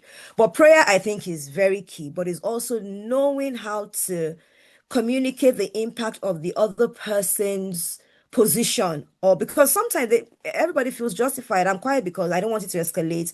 It's better. It creates an atmosphere of peace. And you've thought about it. It's logical in your mind. So I would rather, please, I just want peace for myself. Just leave me alone. Like, 2 days ago, he said something that upset me. I said, Ayo, you need to get off this phone. So I said, no, you need to get off right now because if you don't get off, I don't know what's going to happen. I said, like, obviously I was laughing, but in that moment, I thought, if I continue in this line, I'm going to go off on another tangent. So sometimes you have filters, you have trigger points, you know what it is, but it's also knowing how to communicate it to the other person, not what you're doing wrong, but how it's affecting stuff. And then because by God's grace, each person wants to take responsibility anyway, then there's a sense of, okay, what can I do differently? It's never going to be easy, but what can I begin to change that begins to? So I think, and it's different for different families. So it's understanding in that context, what is a strategy we can adopt that helps this person? Because they're shutting down for a reason. The person that is shouting for a reason, but it's not working for both parties. How can we find a midpoint that begins to take us on a journey that works for this marriage? Is what I would say. Thank you so much. Thank you, Laide. Tumi, thanks, Laide. Sorry, let me just quickly add something. I think for people who are not Christians and don't have prayer as an option, just to add to it, the therapy, and the person who's shut down might not actually want to go to therapy. Yeah. Because that they're not confident enough. It's just you go by yourself. And then maybe you get tools and how to talk to them or power through. That was just what I wanted to add. Thank you. I received a message now from someone who said that they don't they're not worried about let me actually read the thing. She said the counselor that was not a Christian, the secular counselor that her friend went to, that talked them through divorce in session 1. So it was like, okay, maybe the person felt that this marriage was so bad that that was the first thing. Now, of course, we don't know what happened, what transpired. But again, I say, just be prayerful, be discerning with whoever you go to see. Because even a Christian counselor can also have, like Yomi said, may have culture. She may have cultural issues. So just please be discerning. Thank you very much. Please, can we appreciate our guest baristas? They've been amazing, vulnerable. Thank you. Really, really love you all. Oh my goodness, it's almost 2, but we still have 2 more questions. And I have a question that I want to ask you guys, but I also like to to ask this. Where's that question about friendship now? Where is it? Okay. Currently in my single season, and I feel that I need to be very intentional with friendships. How are you all maintaining friendship with your spouses and also maintaining friendships outside of your marriages?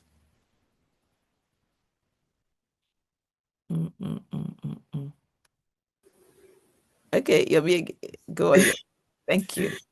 Yeah, that's a good question, and I think I can only use myself as an example. Relationship matters to me. Like, I'm not saying my husband and I'm very big on relationship. By God's grace, I invest in relationship. I love people and I love my friends, and I try my best to be there. So that's one thing, earlier on in dating and married, that my husband understands that, I love people and my relationship matters to me. And a bit of background, I studied engineering, right? And back then, we were about 6 girls in my class of 60 something guys. So my friends, there were a lot of guys.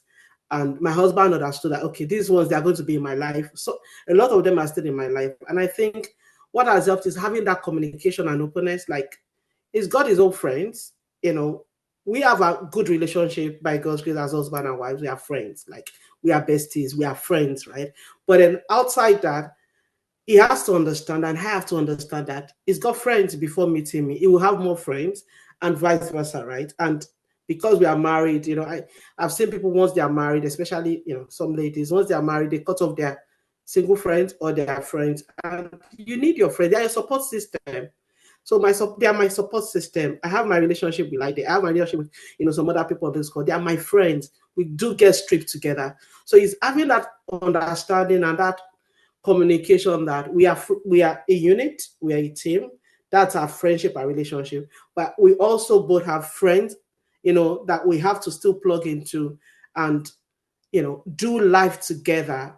Do your girlfriends, your boyfriends, and of course my guy friends, my husband, he knows all of them. There's none that is hidden. There's no secret friendship.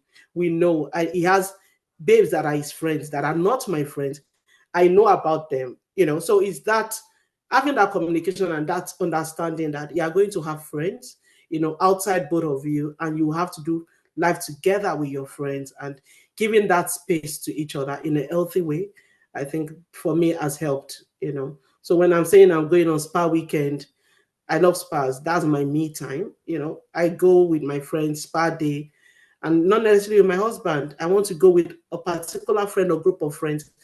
That's what we do together, and that's how we enjoy life together. So it's having that understanding. Yeah. Okay, thank you so much. Does somebody else want to quickly jump in before we go? Lady, go on. I can just add very quickly, and thanks, Yomi, for sharing that, to say that maybe the challenge is also not trying to replace one with the other. Because sometimes when we have issues with our spouses, like our friends become, our go-to. And obviously, like Yomi said, relationships are very, very key.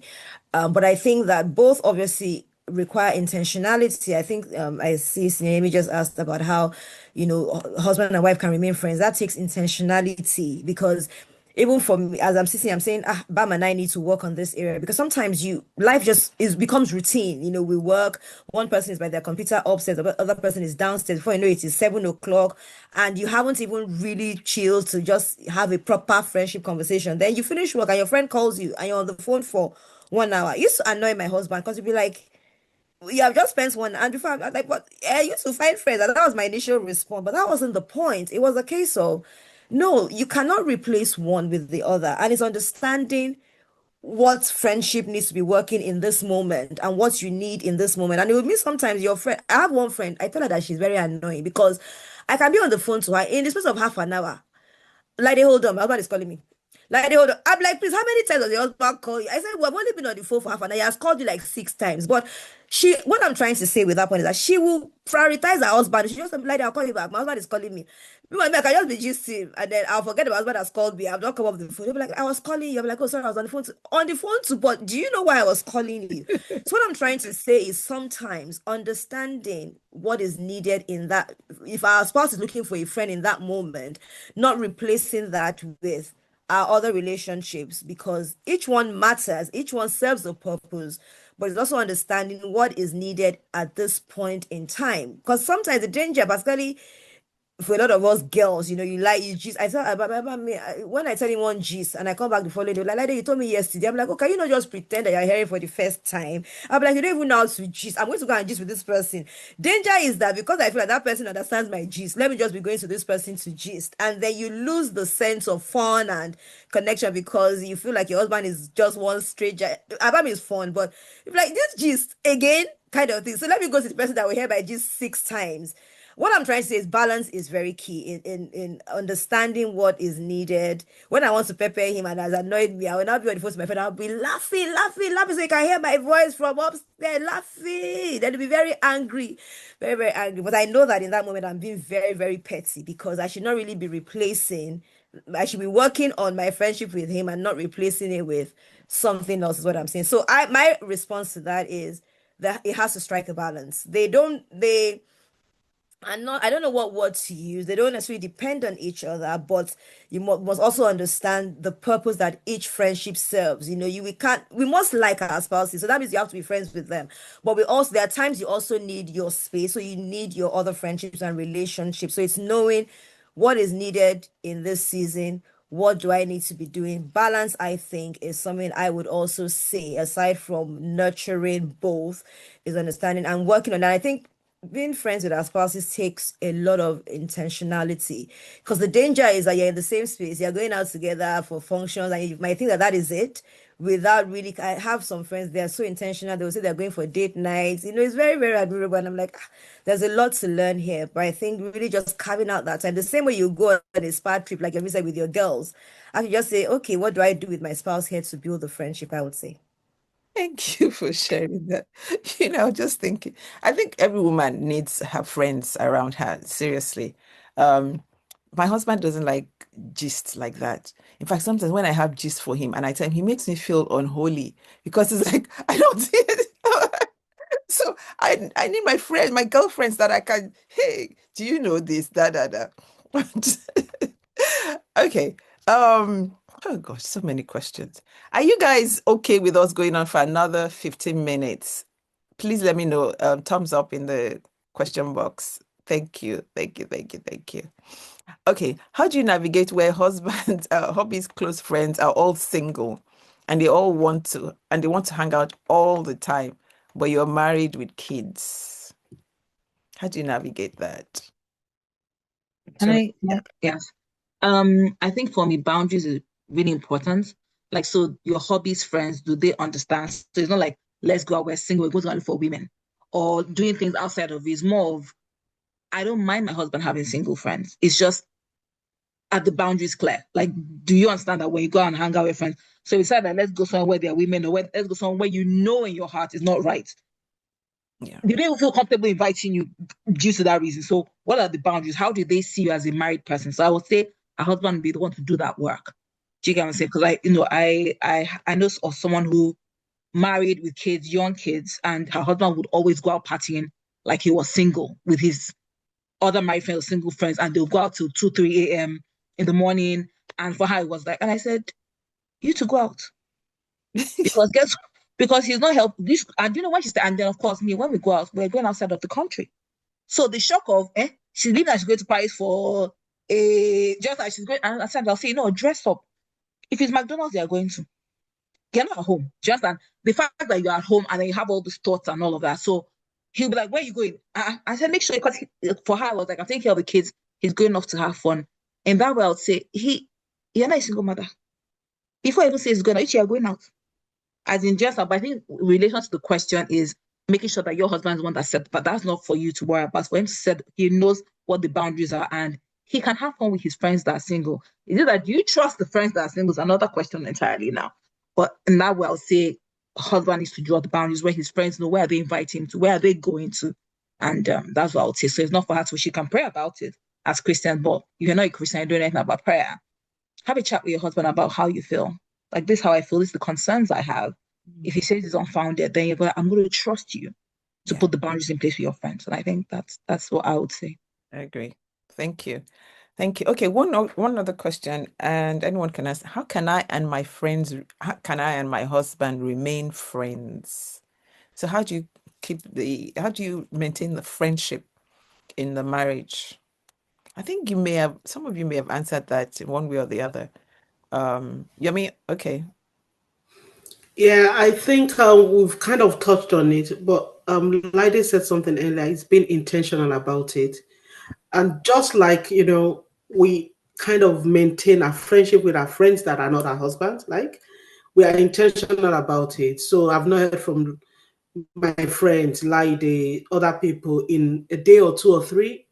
I will check on them. So it's that intentionality to be intentional, like because we do life together. You do school runs and you do this and you do this, and it gets busy. Even if you're talking to each other, sometimes you don't spend that quality time. And it's also, I think Lydia said it earlier, understanding what's the love language of your husband, and let your husband also know what your love language is. For example, I can be a type A perfectionist per se, like everything must be, So when we got married, I'm always like cleaning the house. Even when we located, I'll be cleaning, I'll be everything. But that's not my husband. For him, he loves quality time. He can stay with you in this house for a whole year and not go out. It's fine. So I had to learn that all my trying to be a good wife and everything. One day he told me, he said, wait, are we doing show house? Are people coming to this house? Because I don't understand. Like, what are you doing? Oh, this doesn't matter to me. And it really doesn't matter to him. It's not, look, your house can be, it's a clean person, it's tidy, but if what you would do is tidy up rather than spend time with him, he doesn't want that. So it's really understanding what does he want, and also having that communication. I think we've said communication a lot of times about what matters to you as well, and together working on that. So if it's quality time, then I drop everything, not every day, but okay, we're at the end of the day. For example, I'm a morning person. I wake up very early. By 7:38, I'm shutting down. But I had to learn that my husband is a night person. He wants that time with you after the day, the kids have gone to bed, everything, and just sit down. I will just sit down. Sometimes I will say, look, I'm going to sleep off, but I'm here with you. But he appreciates that. So he's really being intentional about not being too familiar with each other, and just trying to every day make it work. Go for date night. The date can be, sometimes we just go on a walk. I can remember last year, during our wedding anniversary, we're both not working, we're both out of work, and we told each other, you know what, let's go to London. So we went into London and we started walking, I think from Selfridges. We said we want to go and see everything there as far as our eyes can see. We walked and walked. We walked for 3 hours. We walked to Covent Garden, and there's this famous fish and chip shop that we both liked. We like it a lot. And we sat and that was our day, So it's really being intentional about what you're going to do and how you cultivate that relationship, and just, not let it die. It's being intentional, really. Thank you. I think you've said it. It's well said. Final question from the audience, and after this, we're not taking any more questions from them. How do we handle insecure people who will not want us having the opposite sex as friends before and in marriage? Okay. How do you handle, Sumbo, answer this. How do you handle insecure people who will not want us having opposite sex as friends before and in marriage? You can't. You can't handle them. You don't. Why do you want to be with someone who's insecure and trying to control you? In fact, when I first thought, I thought that's a red flag. But then again, I guess it depends on where they're coming from. But then are you going to try to fix them? That's the thing. You That's the can't, thing. you can't, they have to deal with it.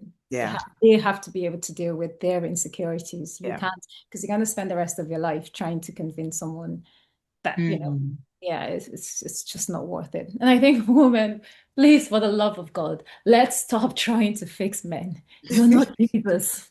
You really aren't. You're not Jesus. You can't fix. And I know it's quite difficult because I'm a first daughter, and I think women have been, a lot of women, not everyone, were raised to kind of put everyone else first.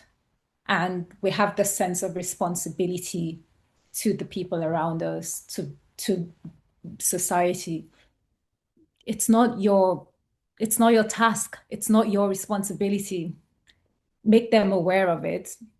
If they're going to do something about it, fine, let's work on it. I don't believe that every red flag means that it's a no-go. It's an indication of something that needs to be fixed. But then if they're aware of it and they say, this is how I am, then it's your choice whether you want to live with this for the rest of your life. But if you can't get them, or if they're not willing to do something about it, then you can't really do anything about it. And it's not your responsibility to do anything about it.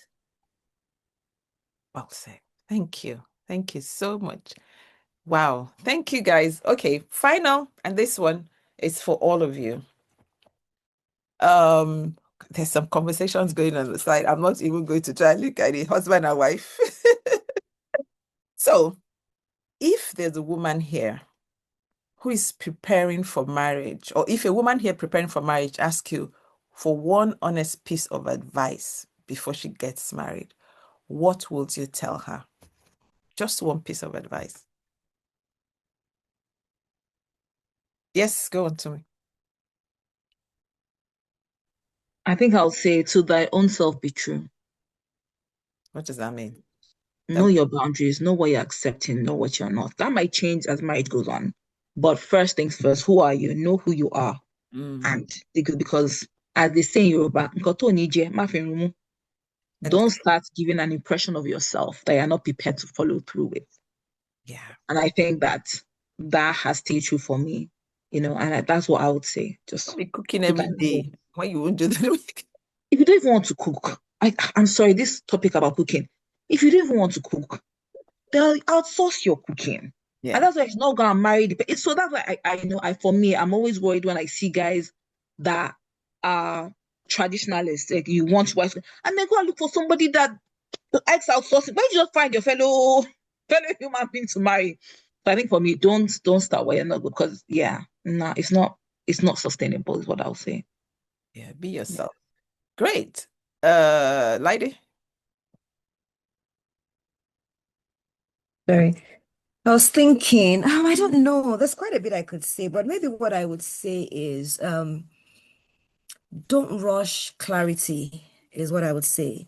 And if I maybe try and explain that a bit, because sometimes, particularly when they're butterflies, we don't really take the time, one, to understand ourselves and also understand the other person. We just want to rush through the process and get through to the marriage space. But I think that that journey of courtship is one where a lot of clarity is distilled, and not to rush it. Really take time to sit with ourselves as well. Sumbo said it earlier on, it's two broken people trying to come together to create a united front. So understand what makes you a broken person. What are the things that you need to work on? Understand the other person as much as possible. Obviously, sometimes a lot of, maybe you only get to know 20%, because it's like inside the marriage, you'll be like, hey, I did not know this one before we entered inside this marriage. So you might not see everything before, but as much as possible, ask tough questions. How did they grow up? How did they handle money when they were growing up? What were the things that their parents? Sometimes we don't, when we go on dates, we don't ask all those. We just, we stay on the surface. But I think let's ask deeper questions, and let's normalize asking deeper questions. Really going back, because a lot of those things, the things that people exhibit now, are not things that they've suddenly started exhibiting. It's what has shaped their lives all their lives. So it's not like suddenly they're a different person.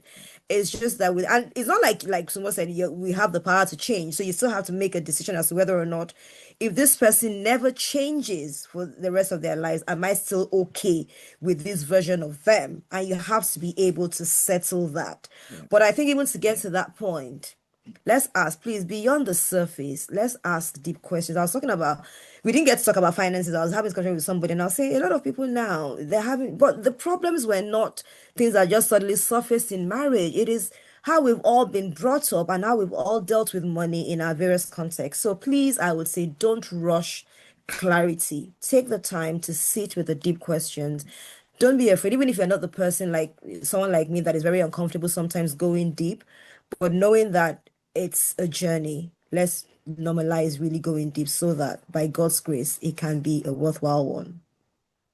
Thank you, Lady. That thing about deep questions is so important. In fact, it is number one of the first things you should do, ask deep questions. You find out a lot, even though someone said to me, but they can lie. But then again, I don't know how long the courtship or dating space is for before you find out. But eventually, at least something. And I think that sometimes we pick up things that we know they're not, there's something not just quite right about this thing.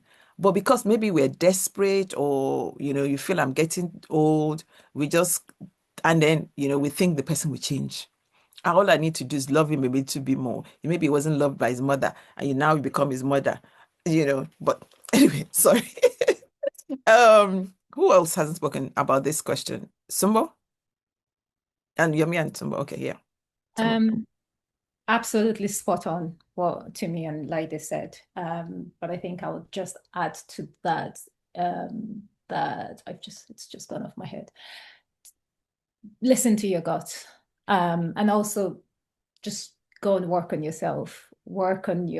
Ask yourself deep questions. Like, it's one thing to ask someone else, why do you want to get married? What are your motivations for getting married? What are your trigger points? What are your wounds that you haven't healed from?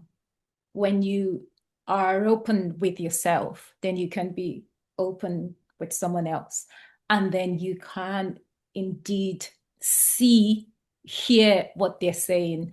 As Pastor Funke said, sometimes you hear things, but because your motivations are wrong, then you're like, yeah, we'll just deal with that when it gets there. But if you really listen to your gut, and when you work on yourself, I think the best thing you can do is actually just, apart from praying for obviously guidance, work on yourself, heal from whatever. And healing is a journey. It's not like you're going to get to this point where everything's perfect, but at least have that self-awareness of what your motivations are, because then you're able to be real and honest with yourself and be like, actually, maybe this isn't maybe this isn't the best option for me. But that lie that we tell ourselves, it's more damaging than anything else.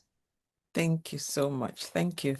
Before Yomi answers, I'd like you guys to tell us, as in us, me and the guest baristas, one thing you're taking away from this session. Just put it in the chat box. Thank you so much. One thing that you're taking away, one thing you've learned, or something that's been highlighted. Let us know. Yomi, go on. Yeah, thank you, Pastor Funke. I think I will just join two things in one. Apart from having God at the center of it, if you're a Christian, marry your friend. It's so important that you marry your friend, because I can remember somebody told me then that, look, she was married. So one of the big sisters I was referring to, look, after you married, you'll be like your brother and you. The only thing is you're having sex. So make sure you marry your friend, But now I get it. Marry your friend, because there'll be days where you don't even feel like there's no feeling, you don't have that butterflies, you don't have any feeling. There's even you don't even feel loved, you don't even feel like you're loving the person, you don't even have, but because that friendship is there, that has helped you to, build the foundation to build everything on. It helps. And one key thing that I've realized in this small 21 years of getting married is that take your time to know the family you are marrying into. It's so important. Yes. You must understand the family. And that doesn't mean because there's no perfect family at all. However, you need to understand the ways of working and the dynamics in that family, and then decide, do I want to go into this kind of scoring family? Chris, can I cope? You need to understand, because I've realized that some marriages, or most marriages, have really worked and are strong by the help of God, but then the families that have come together to support it is so important. To know the family. Yeah. Thank you so much. Thank you. I mean, know the family. It's so important. In our days, and I hate it when I say in our days, actually, it makes me very old. But we used to do this thing where the family will go and find out about the family that you're getting married to, as in dig deep to find out, they'll say they want to find out, one of the things they want to find out is whether there's madness in their family. Anyway, I love what somebody puts. Well, you know, the question, one thing you're taking away. I think the person, I don't know if it's a man or woman, said something about gifting lubricants to virgin brides, and I think that is really good. So maybe we should encourage, when they have their, what do they call that thing? Marriage registry, or register rather. They should put lubricant as part of the oh gosh. But so many things that people have said that they're taking away. You guys, guest baristas, you have been really amazing. So they've said that communication, they've talked about communication is not just about what is being said. They've talked about, I'm going to be intentional about communication. The value of therapy, balance is it's what else? Ask questions, deep and important questions. They've learned that only Jesus can change a person. Know yourself, work on yourself, which is so true, yeah. And yeah, ask deep questions. So can we Sorry, one last thing, Pastor. Sorry. Yes, go on. Please, please marry a kind person. Please. It's Oh, not marry a kind person. yes. It's not. I know it's because when I read Instagram nowadays, I'm thinking, who raised these animals? Please marry a kind person. Please. They're just going to give you generic. Oh, okay, so that's just me. Marry a kind person. Sometimes that's not enough. It helps. Sorry. But it's not enough to really. Sorry. Sorry, go on. Sorry to me. No, that was just it because it's scary out there now. The things men are saying, young boys are saying, I'm thinking, yeah, marry someone who's kind. Yeah. That one is easy to tell, the way they talk about other people, the way they are, what's important to them. Marry a kind person. Don't be moved by anything else, please. That is not tangible or that is not necessary. To me, someone just said, what's the example? Give an example of a kind person. Someone that will treat you the way they'll treat themselves. You know how God says that just love one another. So the person looks out for you. Do you know I disagree with that? First, how they treat themselves. Some people don't know how to treat themselves. Yeah. Delete. But just as in someone that looks out for you. I know the word kind is ambiguous, but someone that looks out for you. Somebody that I don't know how to explain it, Let me check ChatGPT. Someone you feel safe with. Someone you feel safe with. I was gonna say that. Someone you feel safe with. Thank you, my sisters in Christ.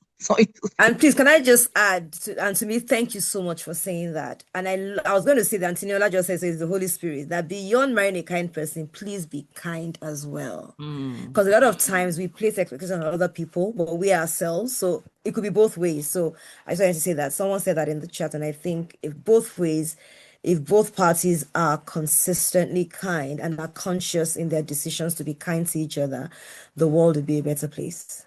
Yeah. Can I just add, marry someone who is willing to learn?